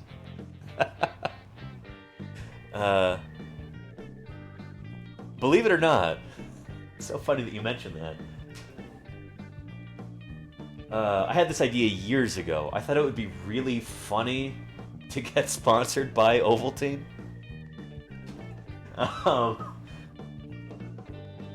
I really like Ovaltine. It's a product that I really enjoy, but it does have this kind of like old-fashioned kind of connotation to it. Kind of not like 1930s A Christmas Story kind of vibe. But yeah, if anybody knows anybody at Ovaltine or whatever their parent company is nowadays, please tell me, because I would love to be sponsored by Ovaltine and drink Ovaltine live. I would drink so much Ovaltine live on stream. Holy cow. Yeah. If you tell me you're the kid from Christmas Story, restricting. I'm not Ralphie, no. And Izzy says, Danny, would you be able to pre-record some things and maybe the captions would work? Like some days on the digs? I don't think so, Izzy, because the way that these captions work, it's a browser extension on Chrome, and it picks up the audio from my microphone live. I think with a pre-recorded video that wouldn't work. Unless I ran the video's audio through the microphone, but then the sound quality would probably be terrible. But yeah, reach out to their Twitter people. I've tried Angel Silhouette. This was years ago. I tried, and I never got any real response. But yeah, Paddle says, drink Ovaltine, just like the dinosaurs did. They didn't have Ovaltine back then. Ovaltine is a new invention, comparatively speaking. Let's see, unless more astronomy comes up. Again, have a fantastic night. Thanks, Mr. 18. Oh, did you have some commentary about astronomy earlier? I'm sorry, I missed that. We were talking about the formation of heavier elements, heavier than hydrogen, in stars. Maybe you had something interesting to say about that, but I must have missed it. But yeah. And the random streams are throwing you off. I'm sorry, Claire. I said it was going to be a little bit haphazard now that I'm on the road. So, yeah, this is how it's going to be for a little while. Airspace says you should make an Ovaltine competitor named Squirreltine. Or Squaretine. Squaretine sounds like either a mineral or I don't know what Squaretine. Or like some sort of really hazardous chemical. Like benzene or something like that. Oh, and Izzy says, before dolphins appeared in the fossil record, what was their ancestor? I'm including orcas, too. So those are both odontocete whales, Izzy. They are... And actually, Bobby Bozenacker would be a perfect person to talk to about this. I'd love to interview him at some point in the future. but let me show you. Here, we'll switch to this other view. Apologies for how clunky this is today, everybody, but I'm streaming from a laptop, so it's going to be a little bit clunky. What should we search? Evolution of whales. So yeah, dolphins, of course, are a kind of whale, excuse me. And they seem to have evolved from something... Not mesonychids. This is outdated information. They evolved from some sort of artiodactyl. There we go. There we go. From something not too dissimilar to Pachycetus. This creature is, for phylogenetic purposes, this is a whale right here, what you're looking at. With these 4 legs and this little tail, those little whiskers. That is, I think, is that Pachycetus or is that Myocetus? I forget. But anyway, this creature is more closely related to whales than it is to, you know, other creatures. So this is at the base of the whale family tree. And eventually you have critters like Ambulocetus, Remingtonocetus, Protocetus, and then you get to the baleen whales and toothed whales. But yeah, these guys lived in like the Eocene, I think, or maybe even a little bit, yeah, like early Eocene, I want to say. So like 10 million years after the extinction of the non-bird dinosaurs, you've got these guys who show up. Pretty neat critters. They are really interesting. Whales are pretty awesome. They really are. And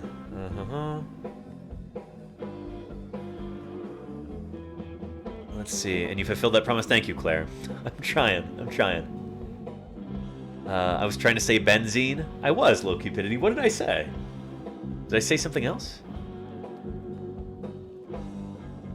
And Hyro, Bobby's work is great. Looks up Ankyloriza. Yeah, Hyro. Wait. Hyro, am I completely mixed up right now? Or did I see an awesome piece of your artwork today on Twitter? Thinking of the same person, right? Is that you? Because I really want to show this off if it is you. That really made me smile. I was gonna retweet it, but I wanted to make sure it was you. Or what was it? For some reason I didn't retweet it right away. But I liked it. I'm hoping this is you. Anyway. And yeah, Hyro, Bobby does do all of his work himself. He's incredible like that. You know, when I was friends with him back at Montana State, he did a lot of artwork there too. And he wasn't as good back then as he is now. He was still really good, but he's getting better and better all the time. Yeah, anyway, everybody, we're talking about Bobby Bosenecker, who is a self-described whaleontologist. He's a paleontologist who studies fossil whales, and he's at the museum in Charleston, South Carolina. Really cool guy. His output is incredible. He publishes so many papers every year. I don't know how he does it. But yeah, honestly, one of the smartest people I know, Bobby Bosenecker. And let's see. Yeah, Hyro, that was you. Oh, man. Everybody, this is super awesome. I'm going to show you a really cool piece of artwork. Oops.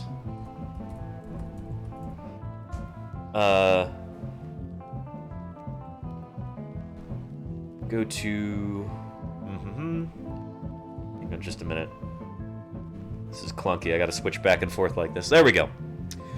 So, likes... So this is a tweet from Bobby Bosenecker, who is kind of showing off Joshua's artwork here.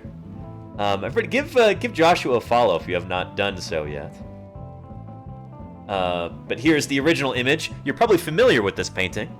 Really famous painting. It's a haunting image. Yeah, Yeah, of a shark attack there. And here is a paleontological take. The same image. With some rafting monkeys. Or some kind of primate. And there's Ankylorhiza, which is this big, fearsome odontocete whale from the... When is Ankylorhiza from? Is it from the Oligocene, maybe? Might be even earlier than that. No, wait, no. No, it's probably like Miocene. It's probably Miocene. Anyway, I could look it up. But amazing artwork here. Just incredible. I love this so much. It's so good. Man, this made me smile. And I saw it at first. In fact, let me retweet this real quick. Well, I'll do it after the stream, maybe. You know what? No, let me do it now. So I don't forget. But really incredible work. By an up-and-coming paleo artist. This is awesome stuff. Just the creativity, the sense of humor, and the attention to detail, and the fidelity to scientific accuracy. This is top-tier stuff. I'm looking at the wrong camera. This is top-tier stuff. It's really, really awesome. And I'm really happy to be able to share it. So, shout out to Hyro here in chat. Now part of this awesome community. That makes me really, really happy to see, you know? So yeah. Prehistoric whales are scary, Ungato. Yes, this is true. This is true.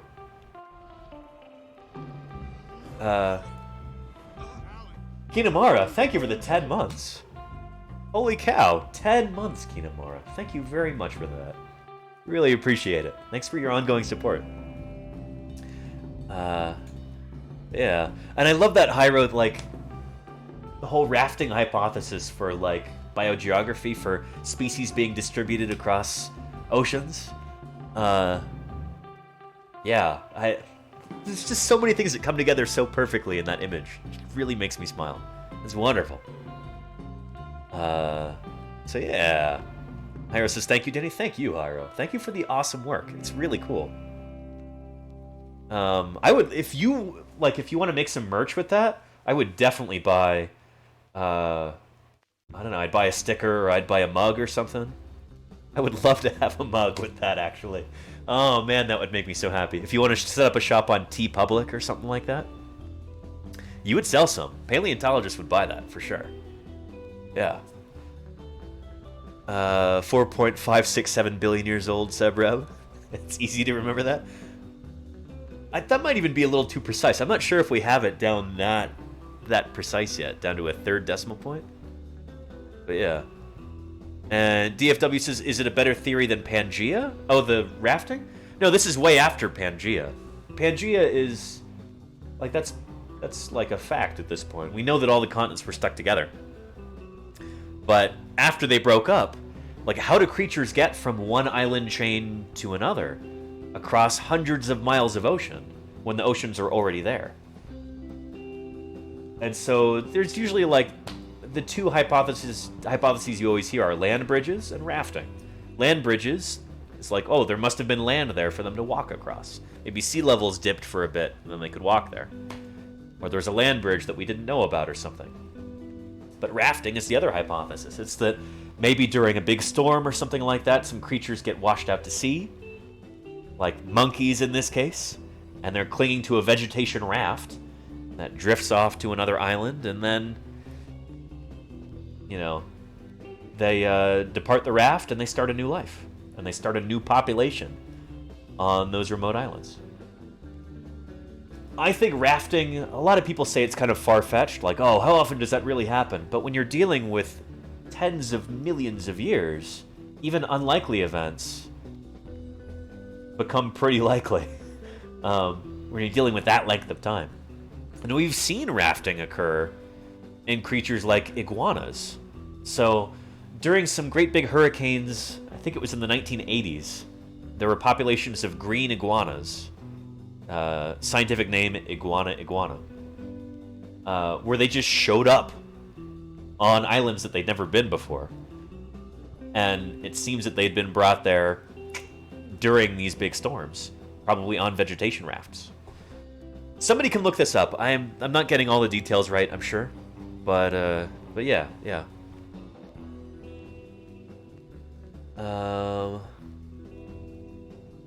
And Pangea wasn't the first supercontinent? Yes, first there was maybe not even first, but there was Rodinia before that.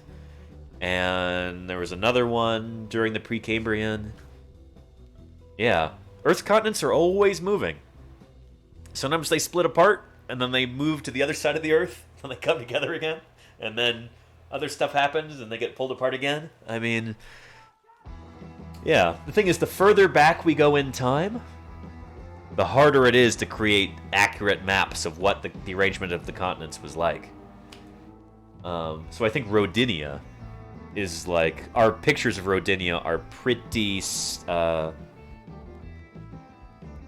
They're pretty speculative. Rodinia supercontinent. Let me show you. This is close to 1 billion years old, if I remember correctly. Here, let's take a look. Yeah, there you go. Rodinia. Kind of the Pangea before Pangea. Man, that's weird looking. So yeah, at a certain point, it's like... It doesn't even make sense to think of these, like, modern shapes of the continents as they are now. I mean, they were so different back then that... Yeah, it's like it... Yeah, it's completely different. Completely different. Let me show you another really cool image if we go back to Pangea. Let's see. Pangea map with borders. Countries. I used to have this printed out back when I lived in Bozeman. When I lived with 3 other paleontologists in our apartment, I had this big old map printed up on the wall, and let's see. I went in here.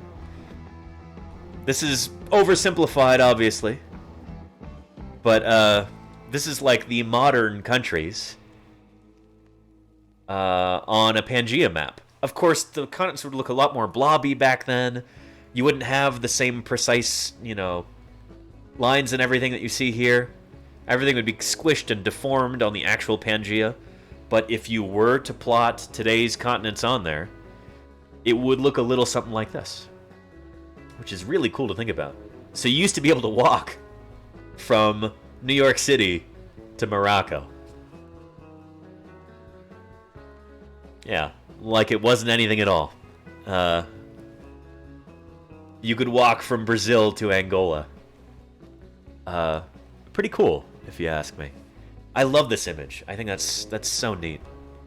This makes me happy. It's very cool. I might be able to put a link there in chat, but we'll see. And let's see here. Somebody's asking, oh, what's going on?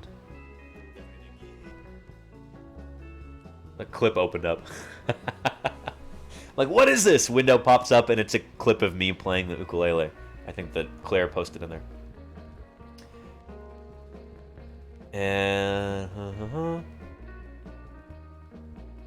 And Cowboy, this is true. Green iguanas can swim very well. I think some of these islands were so distant, though, that they hadn't swum there in the past. At least not in the recent past. San Fran next to Congo? Yeah, DFW. Yeah, I know, right? Amazing. Amazing. And Wanpaku Dampu says, can we reconstruct the shape of things like Pangea from fossil records, or is it more from geological records? It's a great question, Wanpaku Dampu. It's both. So some of the first clues that say, like South America and Africa were conjoined, like you have right here. Some of these first clues actually came from the fossil record. So of course it's kind of obvious that Africa and South America look like they fit together like puzzle pieces. And some geologists like Alfred Wagner, back in like the mid 20th century, or even earlier, I think. When was Wagner active? I forget. He was ahead of his time in a lot of ways. But he thought that the continents actually moved around, and back then nobody believed this. Everybody assumed that the continents had always been in the same places that they are today.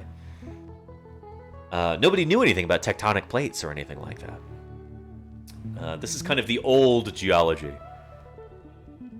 To use kind of a funny sounding phrase, old geology. Geology tends to be old just by its very nature, just like paleontology.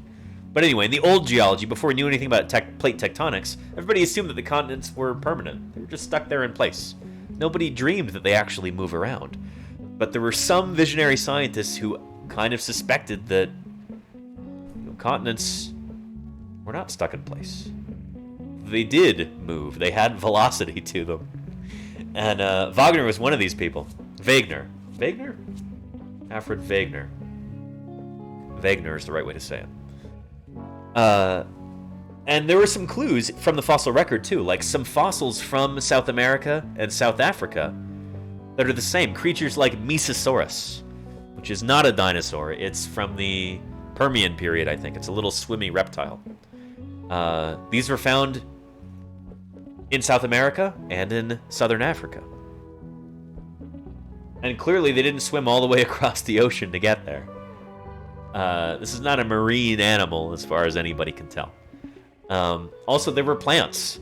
I think Glossopteris is a genus of... what is it? Some kind of ancient tree. It might be a lycopod tree or something like that.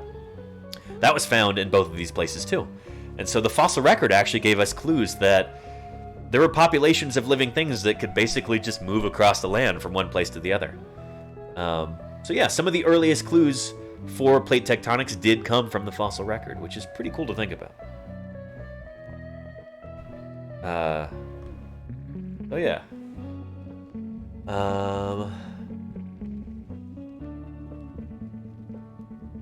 And Sebreb says the African continent moves toward Europe with the speed of nail growth. Yeah, I believe that.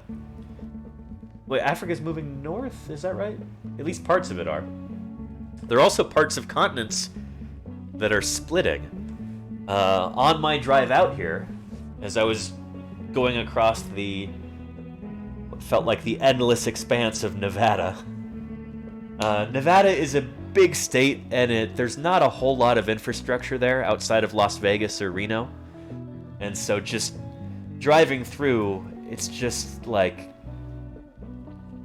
It seems like endless desert and scrub brush and some mountains and hills, but it just keeps going and going and going. And I do my best to try and appreciate these landscapes. So one of the things that I was doing was listening to an audiobook. I'd read it before, but I was listening to Basin and Range, and I was picking out the Nevada parts. Basin and Range is this book by John McPhee that kind of takes geology and tries to make poetry out of it, sort of. It's not really a textbook. It's not really a popular science book in the way that we think of popular science books today. It's mostly just like musings on geology and trying to get people to appreciate geology from more of like a humanities point of view, almost. Like an English or literature or poetry point of view. And yeah, at the end of this book,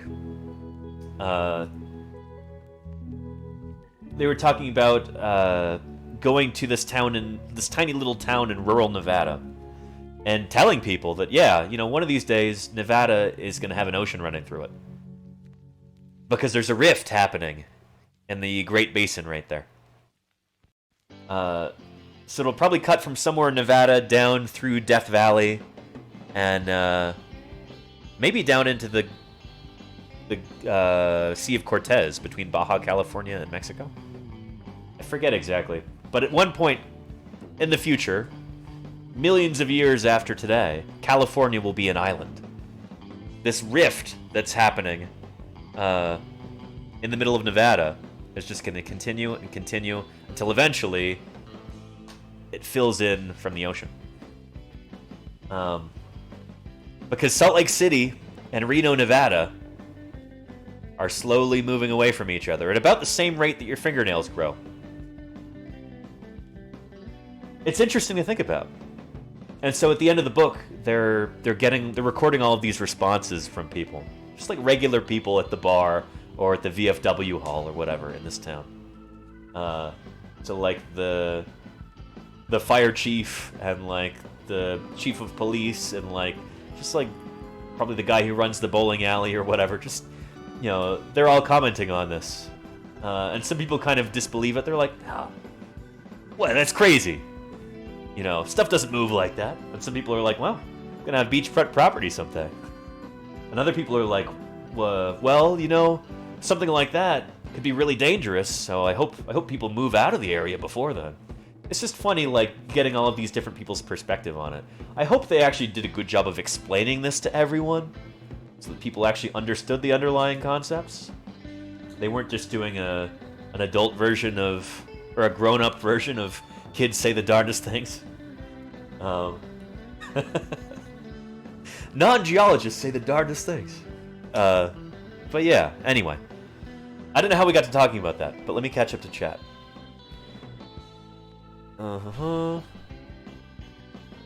And, oh, an interesting Maastrichtian. Due to a marriage scandal? Really? Hutton and a marriage... I didn't know that. It's funny. Science has interesting, sometimes very, very human beginnings. Yeah. And Izzy, have I ever gotten stupid questions that kind of make me go, what the heck? I try to be of the opinion that no question is a stupid question if it's asked in good faith, if it's asked in earnest. But there are some questions that make me go like, what? What are you talking about? I've been asked a number of times whether the dinosaurs went extinct because of alien big game hunters, like space aliens. And sometimes people ask me that question completely in earnest. And it's tough because you don't know if somebody's joking when they ask a question like that. But I do get questions like that sometimes, and I try and be kind about the way that I answer them. I try and be as understanding and good-humored as I can be. Yeah.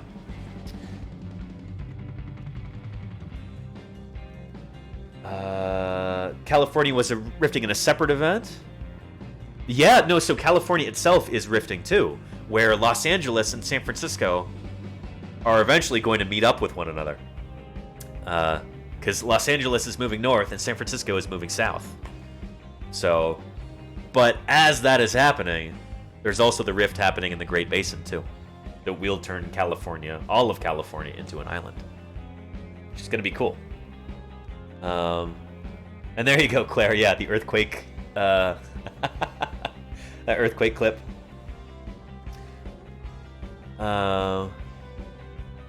Space. Salt Lake City and Reno, Nevada are further away from each other than Tyrannosaurus and Stegosaurus are from Cleopatra's spearmint. Oh, Mayor Space. Or something like that. You're mixing your metaphors there, Mayor Space, in a hilarious way. I dig it. But yeah. Oh, interesting, Maastrichtian. Geology Hub on YouTube. Let me check it out right now, actually. Let's see. Geology Hub, YouTube. Very cool.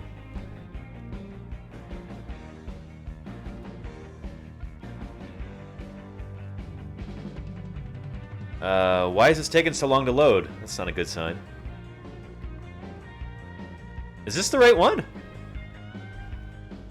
Videos. No, this is not the right one.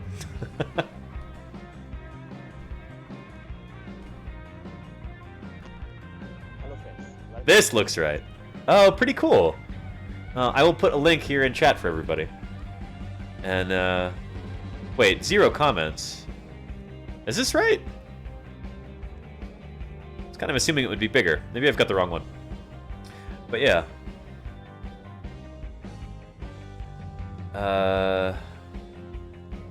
And let's see here.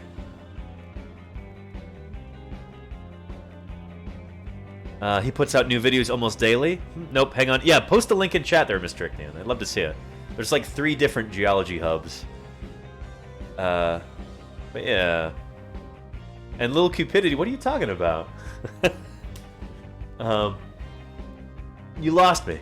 I'm not sure what's going on. Here's the list. Oh, cool, Mr. Icknian. Okay, let's take a look.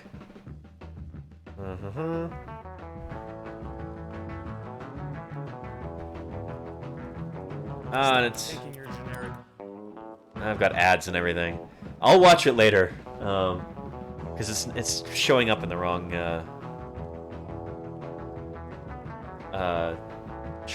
window. But anyway, yeah.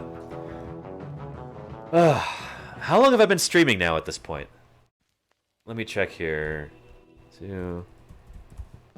Uptime. 2 hours, 30 minutes. Okay, okay. Oh, and cool, Mr. Icknian. Very cool.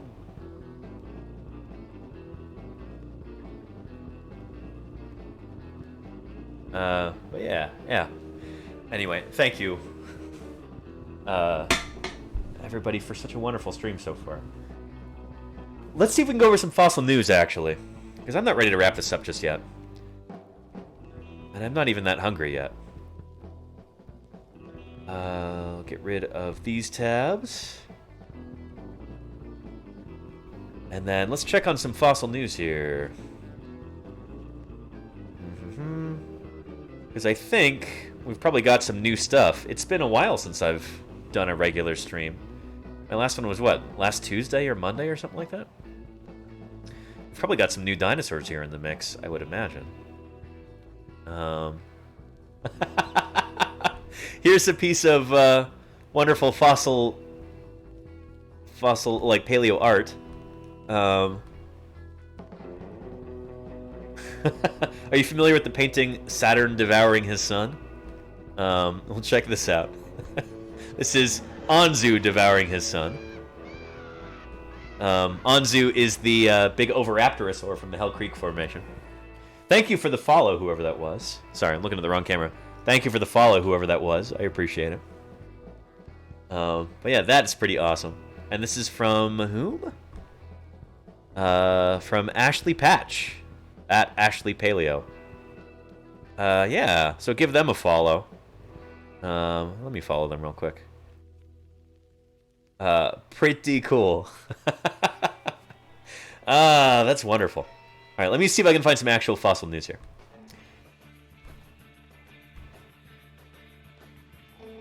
It's funny, this summer's been a little bit slower than I thought it would be in terms of new dinosaurs.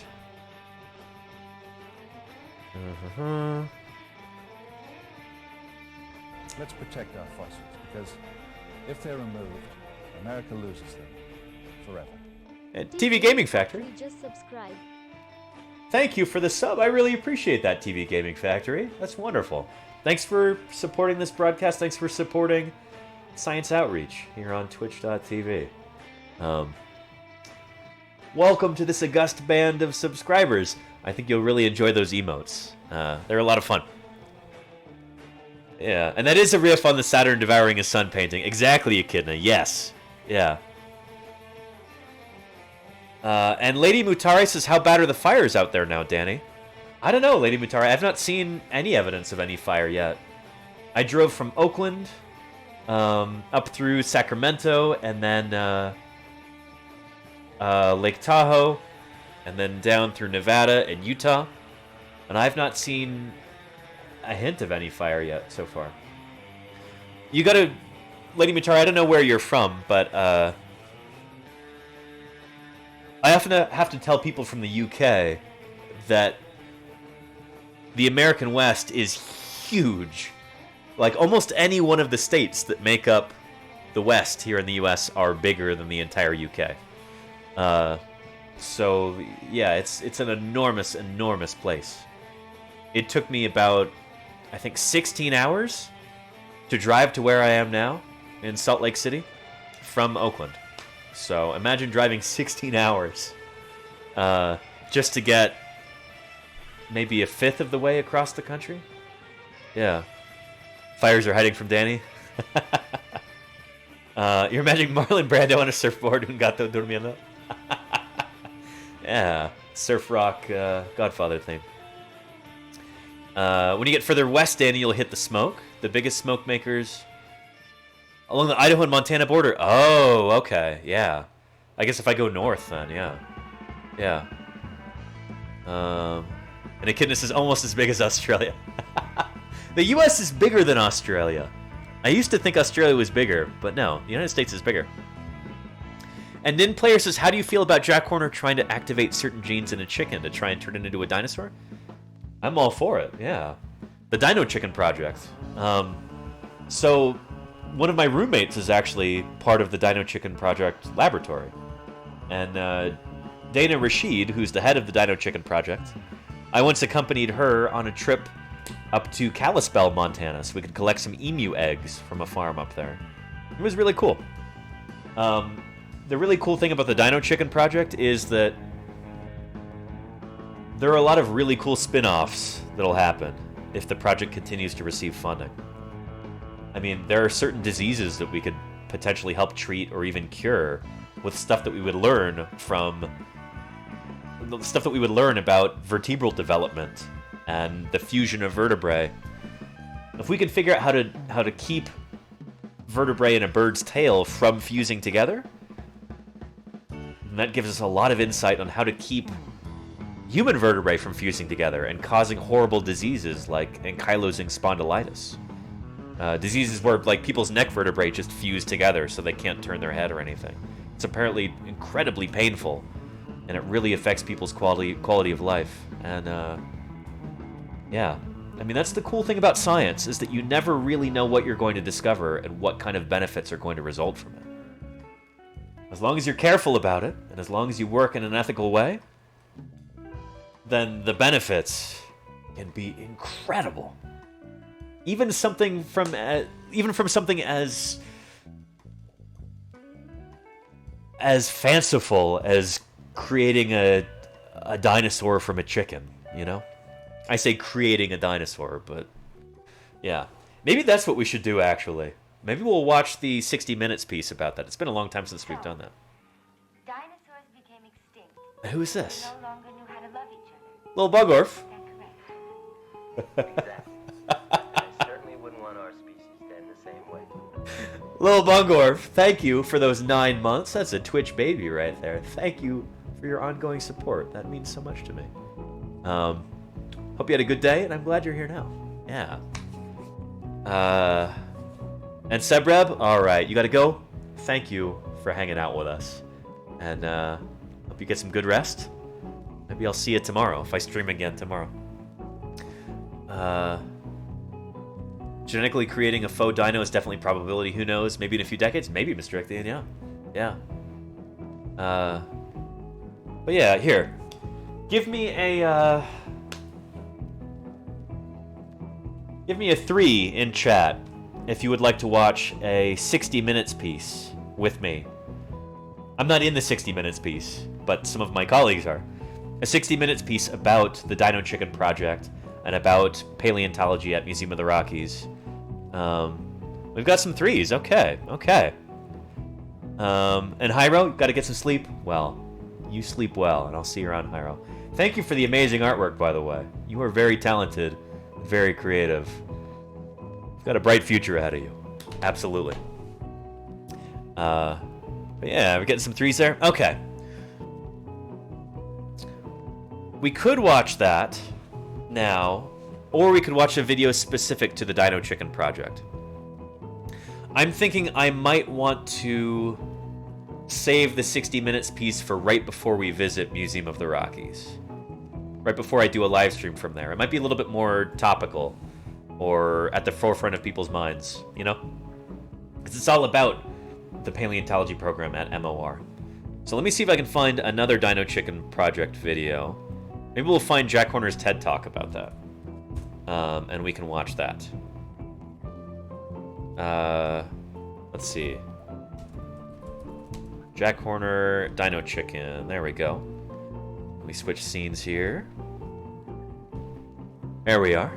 Okay. Science get?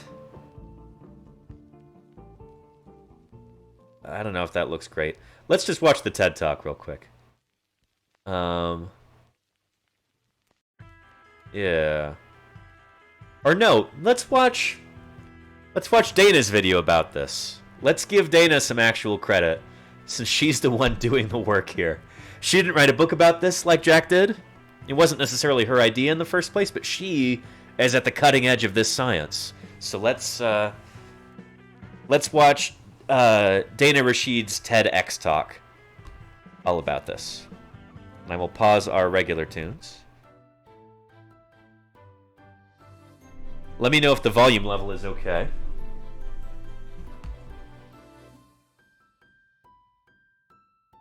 And they're not, I don't think they're doing CRISPR yet, my own sling, no. So here's a question for you. Has a human ever ridden a dinosaur? This is a great opener. I like this a lot. As an evolutionary biologist may surprise you. Well, an ostrich is a bird, and we now recognize that birds are dinosaurs.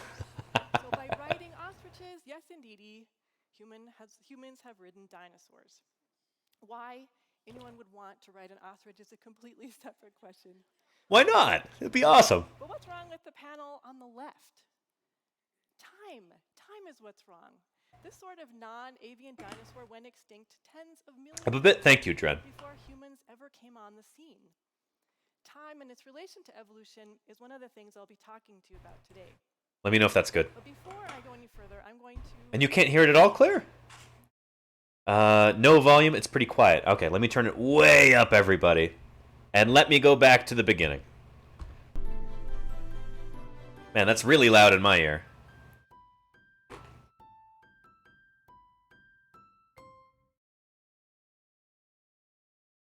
Alright. I can turn the volume up here. Has a human ever ridden a dinosaur? My answer, as an evolutionary biologist, may surprise you. Well, an ostrich is a bird. How's that? And we now recognize that birds are dinosaurs. So by riding ostriches, yes indeedy, humans have ridden dinosaurs. Is that better? Why anyone would want to ride an ostrich is a completely separate question. But what's wrong with the panel on the left? Time. Time is what's wrong. This sort of non-avian dinosaur went extinct tens of millions of years before humans ever came on the scene. Time and its relation to evolution is one of the things I'll be talking to you about today. But before I go any further, I'm going to define evolution so we're all on the same page. Evolution is when a living thing sustains a change, generally a genetic change, that it passes on to its offspring, and that change allows all those living things to better adapt to and survive their environment. Hopefully that's better. For those of you who struggle with evolution, and 40 to 50% of Americans do, hopefully this makes it a little bit more clear. So when it comes to time, evolution can occur on a huge range of timescales. And you may not be as familiar with this, but evolution can occur on a short time scale, on the order of minutes to months. Examples of this are cancer and bacterial antibiotic resistance.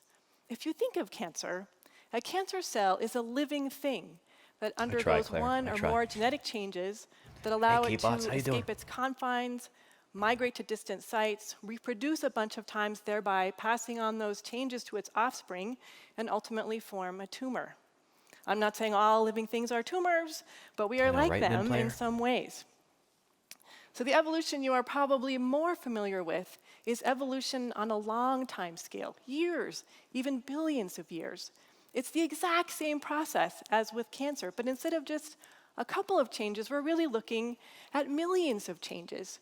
There are millions of genetic changes, for example, between our ancient ancestors and modern humans. It takes a really long time, not just for all of these. You can tell that Dana's really, really nervous here. I don't know if she has a lot of experience with public speaking, but And actually, why am I talking so quietly? I don't think I need to talk this quietly. I think my mic is on a different. I think it's completely different levels. But yeah. You don't know. I don't know either, Kate Potts. I don't know. But she is doing a great job. Yeah. She doesn't need to be this nervous. But yeah. I don't know. This is a great talk, and she does a fantastic job. A lot of people who were there in the audience said that hers was the very best talk, which is pretty cool. These changes to occur, but for them to be selected for and to spread throughout a population. What I study is the long, deep evolution of birds from Mesozoic dinosaurs. I've been working with Jack Horner on this project, the Dino Chicken Project, and it was indeed inspired by the Jurassic Park movies. Jack is famous for saying, "Why don't we turn a chicken into a dinosaur? I'm sorry, Claire. Why That's not?" why I'm He talking surmised quietly. that we could learn a heck of a lot about dinosaur to bird evolution, and as usual, he was right. But there's a lot to study here, because we're looking at about 150 million years of evolutionary change between what is generally regarded as the first bird, Archaeopteryx, my favorite dinosaur, and say a modern chicken. Because there's a lot to study, Andy we Stingray, had how to you doing? narrow it down. We decided to start with bird tail evolution. In the Jurassic and Cretaceous, the most primitive birds had long, reptilian-like tails. But about 130 million years ago, the fossil record shows a sudden appearance of short-tailed birds. Long cool, and Mr. short-tailed Dean, birds wow. coexisted for a couple million years, but since then, all birds have had this modern tail configuration. Mr. Ickneen says on Hawaii, they've documented the evolution of insects in the Kipuka, the islands of greenery surrounded by lava flows, driven by isolation, apparently. Yeah, that's what we would call allopatric speciation, where you have isolated populations of creatures that develop into their own populations. They eventually become different species because they're just isolated for so long. Pretty cool. There are fewer vertebrae in the tail, and the vertebrae at the end are all fused together into a structure called the pygostyle. This modern tail has been hugely advantageous for birds, with improvements to flight lift and aerodynamics, and concomitant changes in tail feathers likely impacted sexual selection. Female birds seem to think that male birds with striking tail feather displays are pretty shiny. So, how do we study bird tail evolution, or really any event that occurred millions of years ago? For this, we use a strategy called EVO-DEVO, Evolutionary Developmental Biology. We are currently at an incredible crossroads in science, where multiple fields are converging together I don't know, Claire. to give I us don't know if that is a unprecedented firefly. understanding of biology. Paleontology is no exception. We can now combine paleontology and developmental biology Airspace, to understand By not calcium. just what happened and when, but now we can understand how something happened. So using EVO-DEVO, where do we start? Well, we start with the fossil record. The fossil record shows us that about 130 million years ago, there was an abrupt transition of long to short tails, and despite lots and lots of Valiant Cheese. searching, no one has ever found a Cretaceous intermediate form, like a bird with a short tail without a pygostyle, without that fusion of vertebrae at the end. That is interesting. She's going to talk about why that is the case. But yeah. And you don't think EVO-DEVO is a good name, Valiant Cheese? I don't know. I think phonetically it's just kind of funny sounding. But yeah, it's like studying evolution through development. Yeah, I don't know. What do you think it implies? You think it suggests something very different? So now that we know the what, tail shortening and tail fusion, and the when, 130 million years ago, what steps do we take to get to the how? We look at DNA, at genetics. We don't have Mesozoic dinosaur DNA yet, but we do Mary have Spencer. modern dinosaur bird DNA. We also have the DNA for a whole slew of different vertebrates. And since we're all vertebrates, we can look, and we all share the same basic set of genes, we can look far and wide in living vertebrates to see how changes in DNA cause particular physical changes. Interesting. Valiant Cheese says in cases where Evo is short for evolution, Devo is short for devolution? Devolution? I never hear that term. That's funny. I've never I guess that's more of like a literary term or something, like something devolving, devolving. I don't know. We don't really use that term in biology, which I guess is why Evo Devo caught on as an abbreviation for evolutionary development. Yeah. Hey, Ferret Fawcett, how are you doing? Welcome back. Good to see you. That's where the band's name. That's where the right, Devo, the like synth band, the '80s band. Yeah.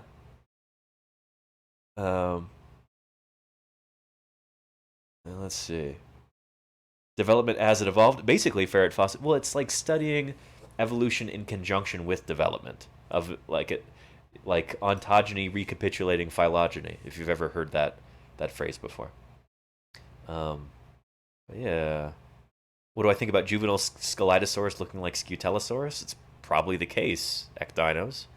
I've often wondered about Scutellosaurus and if it actually is mature, but apparently it is. Apparently there's some really good specimens of it that seem to be adult. But anyway, yeah. And Lil Bungrove says Evo is a major esports tournament. So I don't know. What's esports? Is that no, I was gonna say, is that what people call sports in Latin American countries? But no, that's deportivos. Esports. I very much like esports. Esports. Oh, okay. Let's continue the video. We can also look at development. The way a structure forms in an embryo can provide significant clues as to how that structure evolved. This is what Evo Devo is, yeah. Combining DNA analysis and development gives us a powerful double punch strategy to look at deep time evolution. When we looked at mouse mutants that had short and or fused tails, and at chicken embryo tail development, we found some really interesting I'm glad I made things. you laugh, yeah. The evidence so far for how the bird tail went from long to short and fused points to somites. Somites are the embryonic precursors of bony vertebrae that form generally within a couple of days of development. We found a very particular change in the somites at the end of the chicken embryo tail that snaps a whole bunch of puzzle pieces together. If a mouse mutant has the same sort of change, it has a short tail. It has fusion of vertebrae in that tail. It also has changes in the formation of spinal nerves, all of which are exactly what we see in the modern bird tail. So maybe the fruitless search for Cretaceous intermediate forms is because there were no intermediates. A single genetic mutation could have been responsible for both shortening the tail and fusing it up at the end. That's very A interesting. single genetic mutation can actually have a huge impact on what an animal looks like. Human dwarfism is an example of a single genetic change. You can look at dogs. You may think that there must be hundreds, if not thousands, of altered genes between a Chihuahua and a Great Dane. It's not, it's but only a few. scientists are finding out that all of the differences between all the different dog breeds boil down to just 3 genes. Holy cow, If 3? we can understand how changes in DNA cause physical changes, we can better understand how traits evolve, and we can better interpret the fossil record. Since the Dino Chicken Project is an out-of-the-box type endeavor, we've made some out-of-the-box discoveries.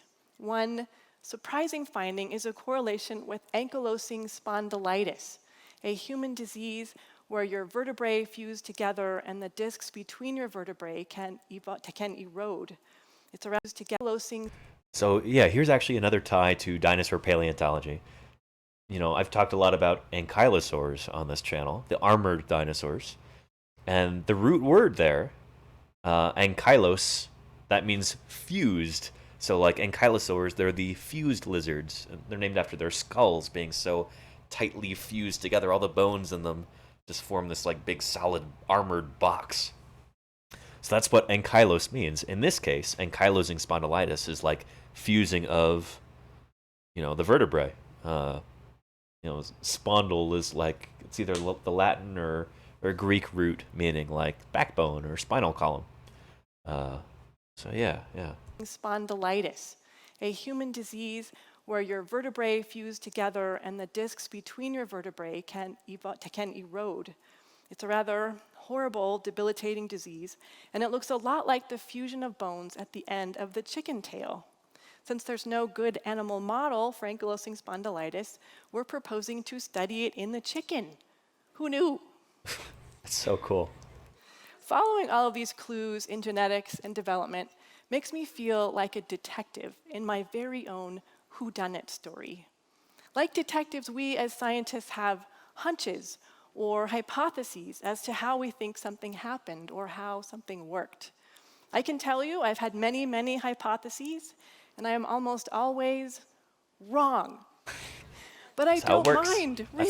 Really, I don't, because in every case I've been wrong, the real biology has been far more amazing than my imagination could have ever conceived. Every day I walk into lab and ask, how will my mind be blown today? And I am rarely disappointed.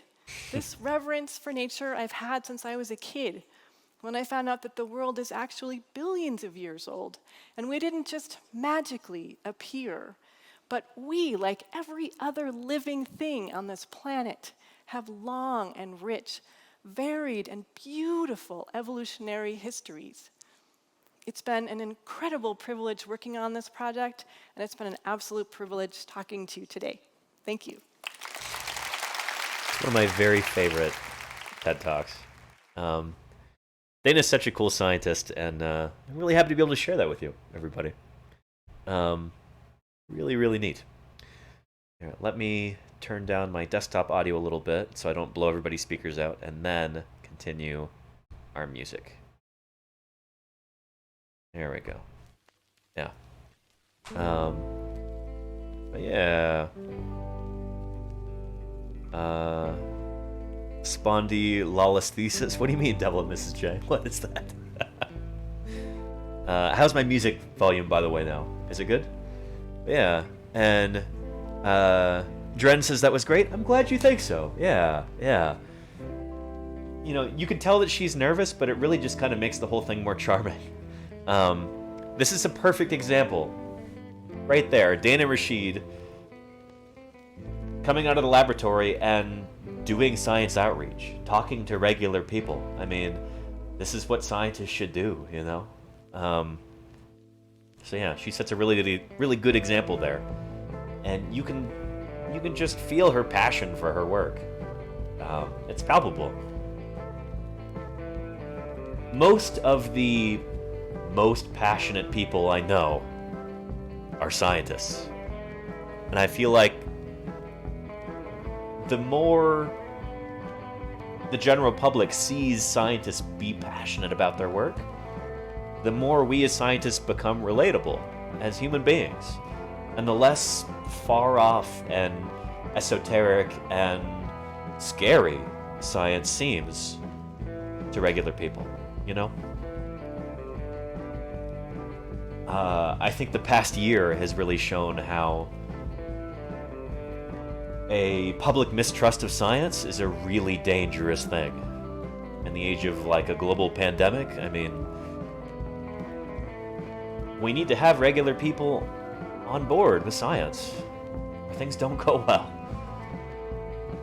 So yeah.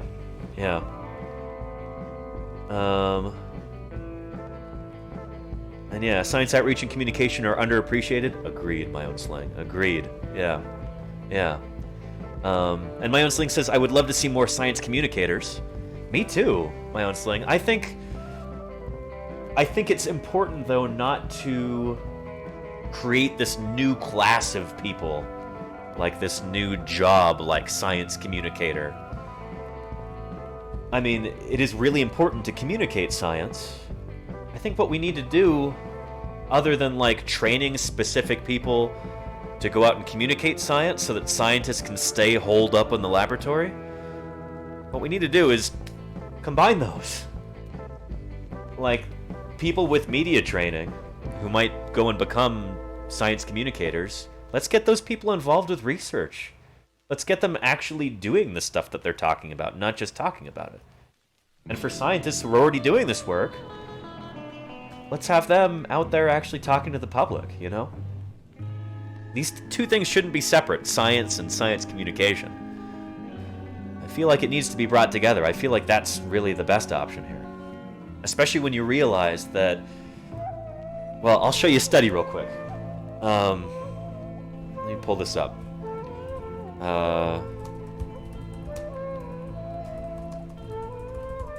Most Americans cannot name a living scientist. There we go. There we are. So, this is from 2018. A new poll released from the firm Research America shows that the vast majority of Americans are unable to name a single living scientist. So, here that is right here. This is in 2017.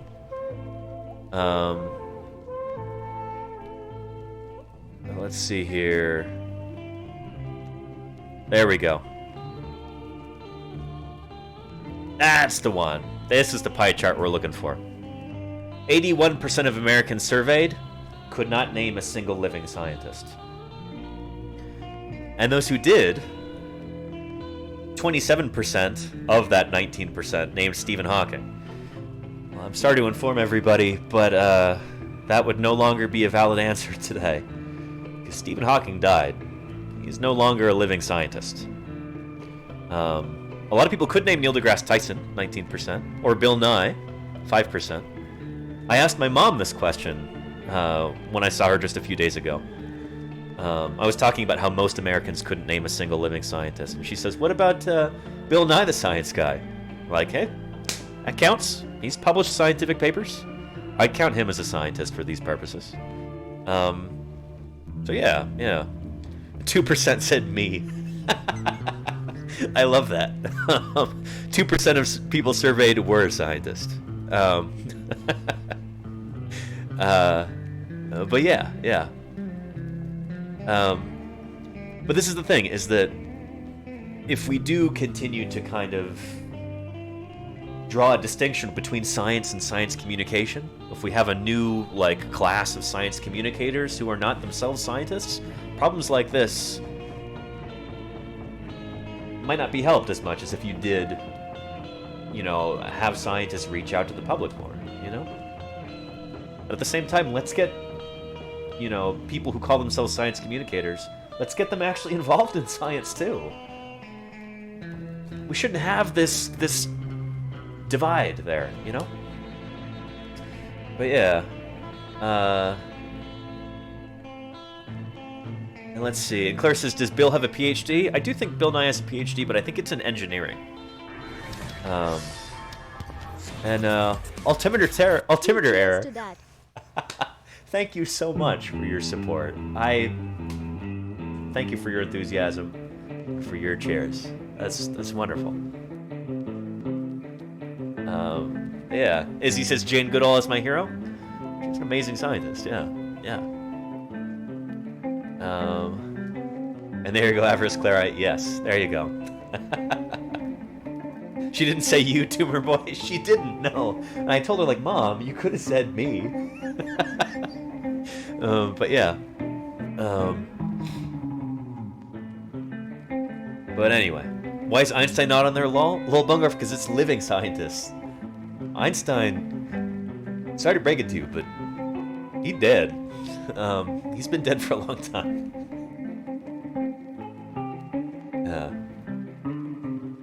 And Valiant Cheese says, I don't know what the distribution is like over there in the US, but I feel like here, you'll find local scientists in any population center.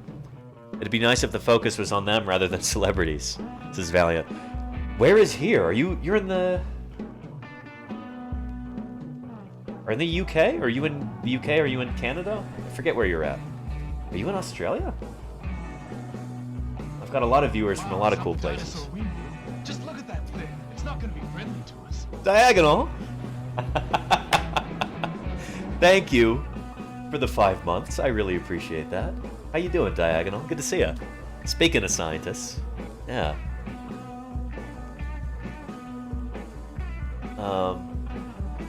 And yeah, Altimeter Error, thank you again for those bits. I really appreciate that. Was that 300? That's awesome. Thank you. And Meep13 says, just pick a random name and there's probably a living scientist with it. My name is obscure, but there's 2 other people also published with the same name. Is that right, Meep? That's really funny. What's your field, by the way, if you don't mind my asking? And welcome to Paleontologizing. Yeah. I like your name. Reminds me of Roadrunner cartoons. That was one of the site names that I had picked out. I had like... Maybe this is embarrassing. But I had like a list of different names that I could pull out and use for different paleontological sites. And if I ever found an ornithomimid, I thought, oh, I could call it Meep. And then do like some jacket art on the fossil jackets that result from that. Of like an ornithomimosaur running like the Roadrunner from the old Looney Tunes cartoons.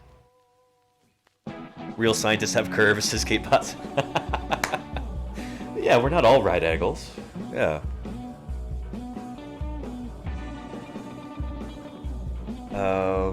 Yeah. You're in Australia, Valiant Cheese. Okay, there you go. Yeah. Yeah. I think Australia does have, like, a disproportionate number of scientists, I want to say. Yeah. Avarice Clarite, John Wilson is from my list. From my list is a good example of the chances that... There you go. Avarice Clarite. I used to be roommates with a John Wilson, who was a paleontologist. He goes by Jack, but yeah. John P. Wilson, dinosaur paleontologist. I think there are actually 2 John Wilsons who are dinosaur paleontologists. I know there's 2 Dave Smiths in the world of vertebrate paleontology. There's David K. Smith, and they might both be David K. Smith, actually. But yeah. That's funny, Mr. Q.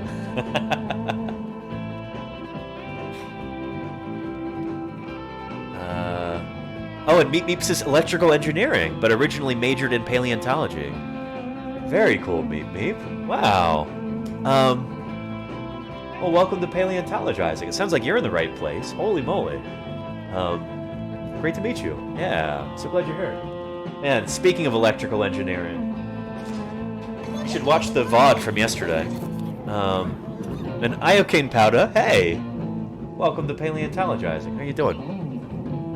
I was doing a live stream at the Museum of Ancient Life in Utah yesterday. And in the middle of my stream, the encoder for the stream setup overheated and died. And it hasn't been working properly since then. I think the video card may have gotten fried. Does that happen? Are video cards very temperature sensitive? Anyway, this thing is supposed to cool itself, and it didn't. At least not enough to keep damaging itself. So anyway, that's why I couldn't do a museum stream today. It's a long story, but anyway, I've got a new one on the way. It was really expensive, so people have been helping me out with that sub goal there. I'm cheering with bits and stuff like that to help me pay for this thing. I've already purchased it, but it hurt to spend that much money on a new encoder. Because I don't know how long it's going to take them to replace that one under warranty. And I'm on this big road trip right now. I came here to stream for museums, and I can't do that without the encoder, so it's of the utmost importance I get that up and running soon. So yeah, Alternator Air says, I was planning our annual trip to Ichthyosaurus State Park in Austin, Nevada. Halfway hoped it would be on your road trip. The museum tour is excellent. Fewer than 40 full-time dinosaur paleontologists. Thank you, Executive Storm. 3 of them Thank you leading this expedition. for those 5 gift subs. I really appreciate that. That helps a lot, Executive. It really does. Thank you. Executive Storm just gifted 5 subs. Thank you, Executive Storm. It helps getting us that much closer to our goal. Yeah, I was going to go to Berlin Ichthyosaur State Park in Nevada on my way here. But luckily, before I added that to my itinerary, I checked on when it was open. It's closed right now. I think they're remodeling the whole place for the rest of the year. but it's closed for the summer. So yeah. I've always wanted to visit there, and I thought this summer would be my chance.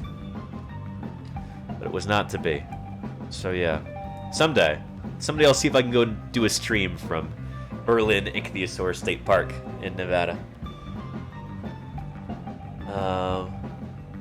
And Tropical, I still need to check the Discord. Tropical, I have been in contact with tech support all day today. Basically for like the past 24 hours, up until I started streaming today. I haven't had a chance to look at the Discord, but thank you for posting photos in there. Can't wait to look at them. I'm sure they're great. And KateBot says, can I see the Dilophosaurus skull, please? KateBots, I'm not at home right now. I'm in a hotel room. I'm streaming on a laptop right now. Yeah, I'm in Salt Lake City. I am pretty far away from Oakland at the moment, so I don't have the Dilophosaurus skull with me. I could show you an Eoraptor skull. That's all I have with me right now. Yeah.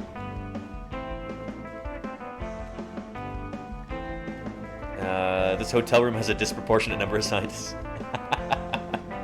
Yeah. And Iocane Powder says, finally got to check it out. Well, welcome, Iocane Powder. Sorry it took me a minute to get to your message. And Clean Biscuit says, hiya, is this really a channel to discuss paleontology? You bet your boots it is, Clean Biscuit. Welcome to Paleontologizing. Yeah, you should check out the VOD from yesterday. I was live streaming from a museum before my equipment died on me. But yeah, I'm out on a cross-country road trip right now, visiting different museums and field sites, and streaming. Luckily, I brought this gear with me, so I could still stream from the hotel room. But I gotta, I'm in the process of getting this thing replaced right now, because it died on me, and I can't stream, I can't do a mobile live stream without it. It's the encoder, that's like the heart and soul of the whole like mobile live stream setup. That's what takes the video and audio, and then takes that, puts it into a packet that can be sent over mobile data, and then it uses various mobile data networks, AT&T, Verizon, T-Mobile, and combines those, and sends it over that. So it's a really, really vital piece of equipment, and I can't do mobile live streams without it. So yeah. Yeah.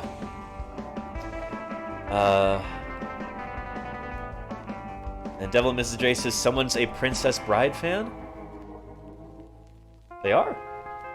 Who? It's not, I don't want to offend anybody, but I'm not a fan of that movie. Did I say something that was a line from that movie or something? I don't know. But KateBots, yeah, it had plenty of air. I don't know. And Cowboy says, yes, vid cards are heat sensitive. Best to keep it cool with a small fan when out and about. There you go. I think maybe the fan stopped working in the device as I was there. But yeah. Rodent, did I pack Ralph with me? Did I pack my shark in a very delicate jar of hazardous chemicals? No. He's back in Oakland. I don't even take him out very often. I don't want to drop him. Ferret Fawcett says the shirt looks great, Danny. Thanks, Ferret Fawcett. Yeah. I think it's looking pretty snazzy. It honestly, it looks better on camera than it looks in person. But yeah. A cool altimeter error. There's an old mine there too. And I only watch quality content. Hey, welcome to Paleontologizing. And no, I don't think that. I only watch quality content, but I dig your sense of humor. Welcome to Paleontologizing. Let me know if you have any fossil questions, or any questions about evolution, or the history of life on Earth, or especially about dinosaurs. And I'll be happy to answer those for you. Yeah. I know next to nothing about NASA. But yeah. T-shirt looks awesome. Thanks, Vogram. Thank you. Appreciate that. Yeah.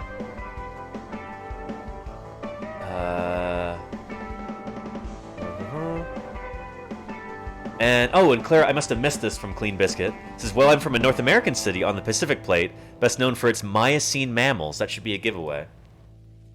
North American city on the Pacific Plate. Irvine? California, maybe? Irvingtonian? On the Pacific Plate. So you're not on Cratonic North America, you're on the Pacific Plate. So you're somewhere along the coast. It could be Irvine. You said Pliocene mammals, right? Miocene? Miocene mammals. It would be John Day fossil beds in Oregon. That's older. That stuff's Eocene, I think. Or maybe Oligocene. Miocene. I'm guessing it's probably Irvine. Maybe.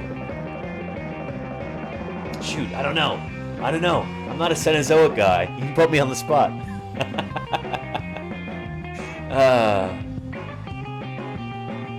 And Izzy says, Danny, you are awesome. I would love to get an ASL Dino shirt one day.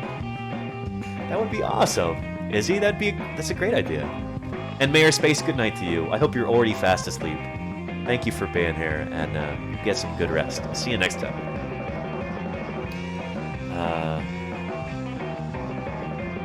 Let's see here.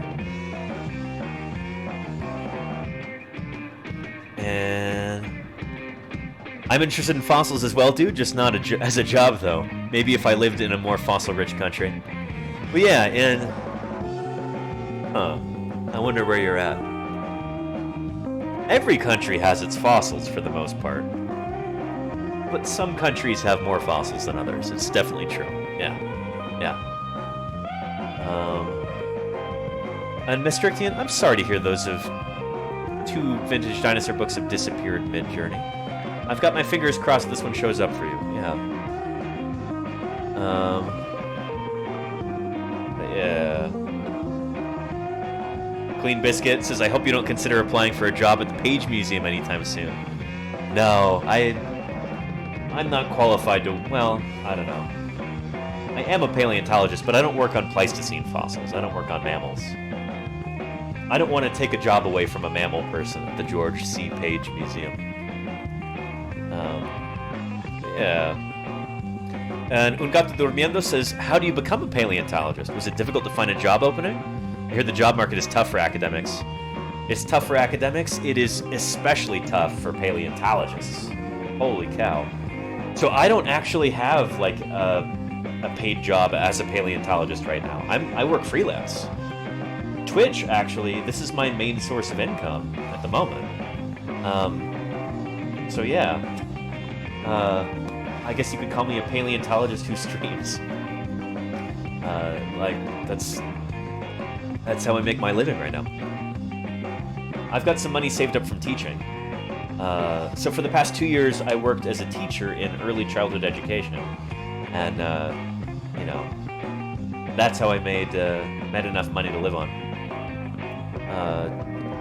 Yeah, and I live pretty frugally, so I've been able to put away a few dollars. It's been nice. And it gave me the ability to go for this full time. So from this summer onward, looking to stream basically is my main gig.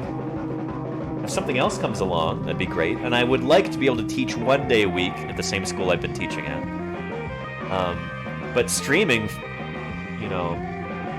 making my living doing that will open up so many doors for me. It already has right now. I mean, I'm out here in the middle of Utah. I wouldn't be out here, if I didn't have the ability to stream and, make money along the way doing this. This is incredible. But yeah, not having to teach full-time and being able to stream and make money from it is going to be huge for me. Holy cow, Pontius Pirate. Thank you. Thank you very, very much for all those gift subs. I really appreciate that. Holy Pontius moly. Pirate just changed things with those 5 gift subs. 5 gift subs. Thank you, Pontius Pirate. Thanks for supporting me. If the situation called for more protection, And, simply grew spears with Dolorosa protective 7. body armor. Thank you for that follow. Welcome to Paleontologizing. But yeah, as I was saying, that being able to make my money, earn some semblance of a living through Twitch, it's going to open up so much time for me to be able to work on research and get more publications out there and do more field work and that kind of thing.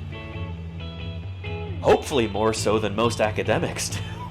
Most people who work in academia. Because as we all know, a lot of academic work, a lot of the time spent in modern academia is spent on things like grant proposals or committee meetings or like things that aren't directly related to research or outreach or anything like that. It's basically paperwork, you know? And that's not any way I want to live, you know? And I'm really lucky that I don't have to right now. Kind of amazing. An altimeter error, thank you for the 5 gift subs. Holy cow, do I appreciate that. Thank you, altimeter error. My goodness, that's wonderful. Altimeter Era just gifted 5 subs. I didn't realize this altimeter error? Didn't realize what? That this is my full-time gig now? Yeah. Thank you for your support. That means so much to me. It really does. Yeah.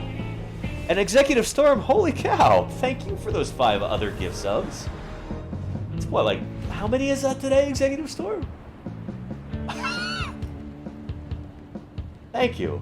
Thank you so much. We've got a hype train going. Change things with those 5 gift subs. Wonderful. Thank you very, very much. That's incredible. And most Bastos, hey, thank you for the follow. And thank you, Dueling Needles, for the 100 bits.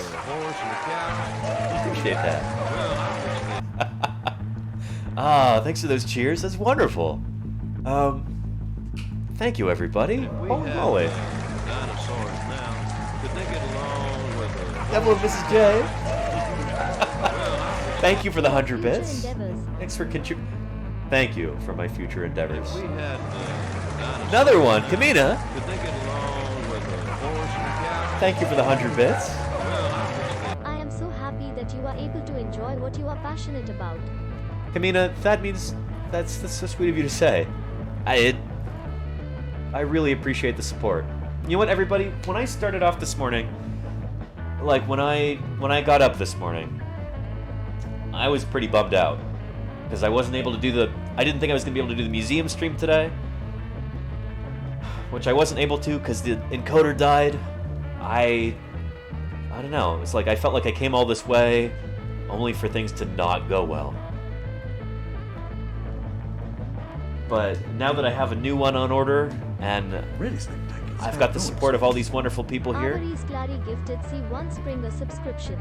including you, Clary Avarice gifted a Clara. tier 1 Thank sub you. to C1 Spring. And you, Executive Storm. Holy moly. You guys have made my day. You really have. And I was even thinking, like, do I really want to stream today? I'm all stressed out. It's been a bad day. Nothing's going right. It was a lot of work to put this together. Executive Like, Storm just gifted 5 subs. but this has just been wonderful. So thank you. I don't know what else to say. Thank you, everybody. Holy cow. It looks like I might owe you guys some more ukulele songs. We got to another level 5 hype train here. Holy cow, everybody. And we do have a wonderful community here, don't we, Pontius Pirate? I'm so lucky to have all you guys. I really am. I feel like I don't say that enough. You guys are incredible. Everybody watching. Guys, gals, and everybody else. All inclusive. Thank you. And Clean Biscuit. Thanks for the follow. I really appreciate that. Yeah.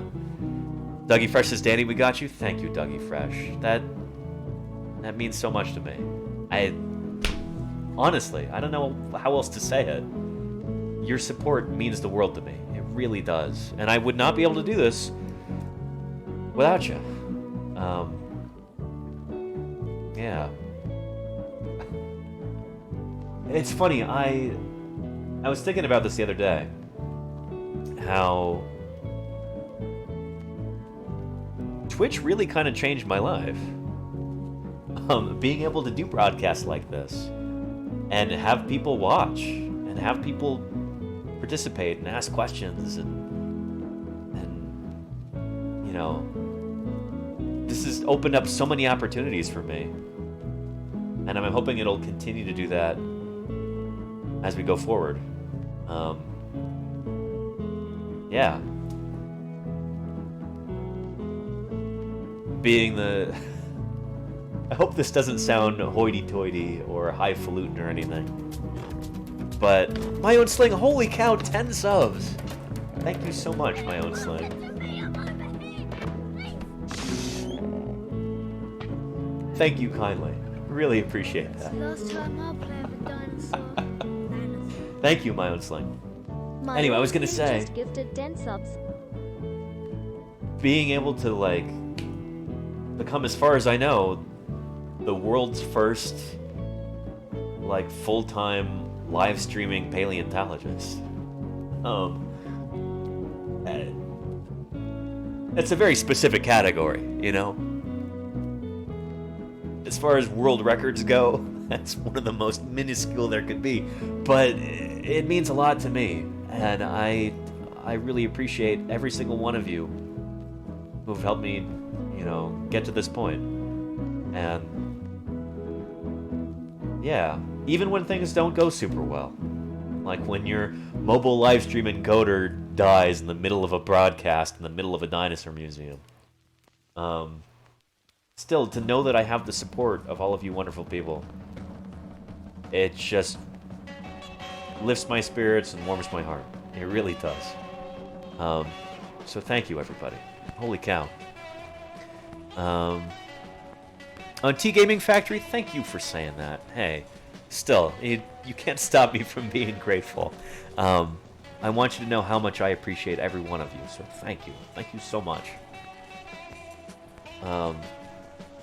Yeah. Hype train success. Holy cow, look at that. Look at that. That is nuts. We've had 2 level 5 hype trains in the same broadcast. How often does that happen? Holy cow. Yeah. Executive Storm says, Danny, you always make me smile even though I hate where I work and I drink too much, but you are a ray of light when I get to catch your streams. Executive Storm? Tear up here. Thank you. Thank you so much.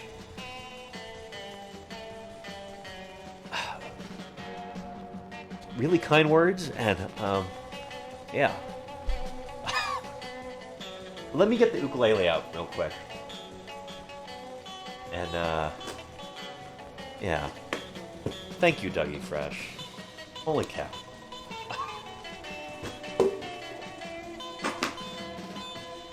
Here, I like, Really spectacular. Spared no expense. Everest Claire, I thank you for that Avarice gift Clary sub. gifted Themi Really Fatail appreciate a that. subscription. Avarice Clary gifted a tier 1 sub to Themi Fatail. Not nearly enough dinosaurs. There you go, Pontius Pirate. I only watch quality content once in a do. I have a favorite dinosaur. I've got a few.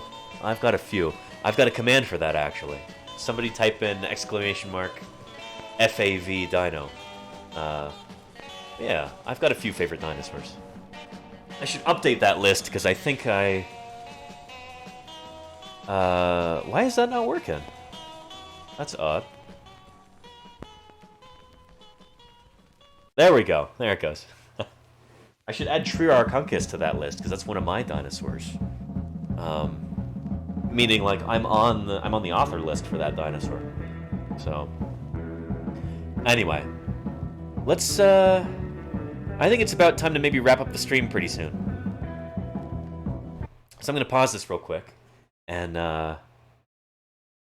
let's do the Galaxy song. That's a really good one, I think. Yeah. This is actually a song by Monty Python. For those of you who haven't heard it before. I encourage you to look it up. It's actually from a movie. From Monty Python's The Meaning of Life. In my opinion, it's the best of the Monty Python movies. But I don't know. Everybody's got their own favorite.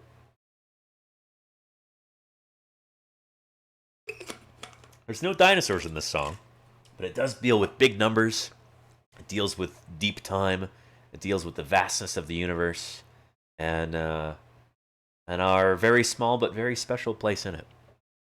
And it goes, just remember that you're standing on a planet that's evolving, revolving at 900 miles an hour. It's orbiting at 90 miles a second, so it's reckoned, a sun that is the source of all our power.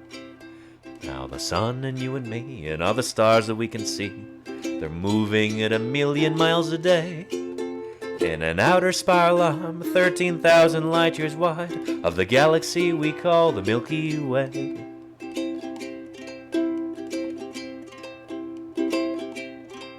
Now our galaxy itself contains 200 billion stars. It's 100,000 light years side to side. It bulges in the middle, 13,000 light years thick, but out by us, it's just 3,000 light years wide. Now we're 30,000 light years from galactic central point. We go round every 200 million years. And our galaxy is only one of millions of billions in our amazing and expanding universe.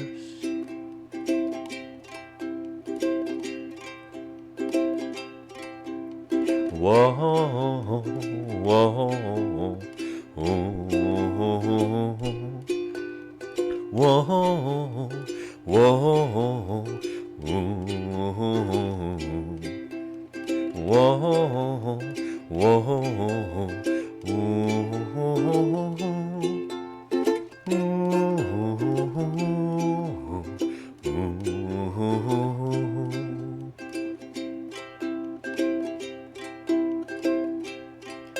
Now our galaxy itself can... No, hang on.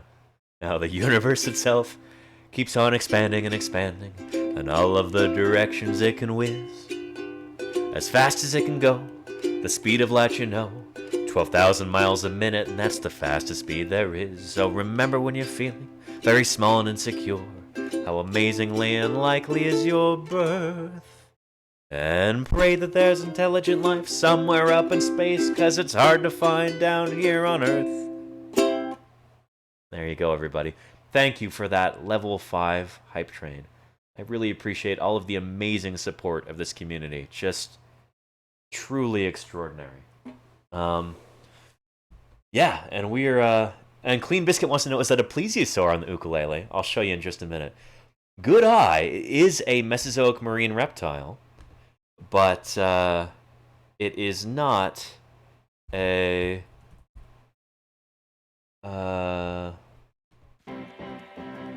it is not a plesiosaur.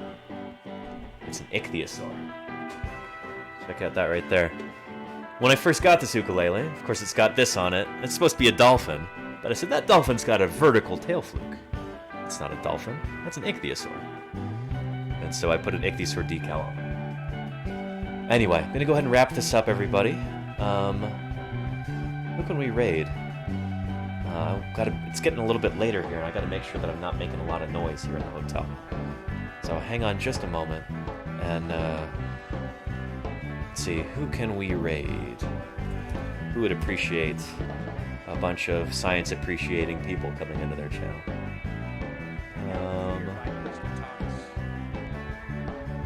Let's see here.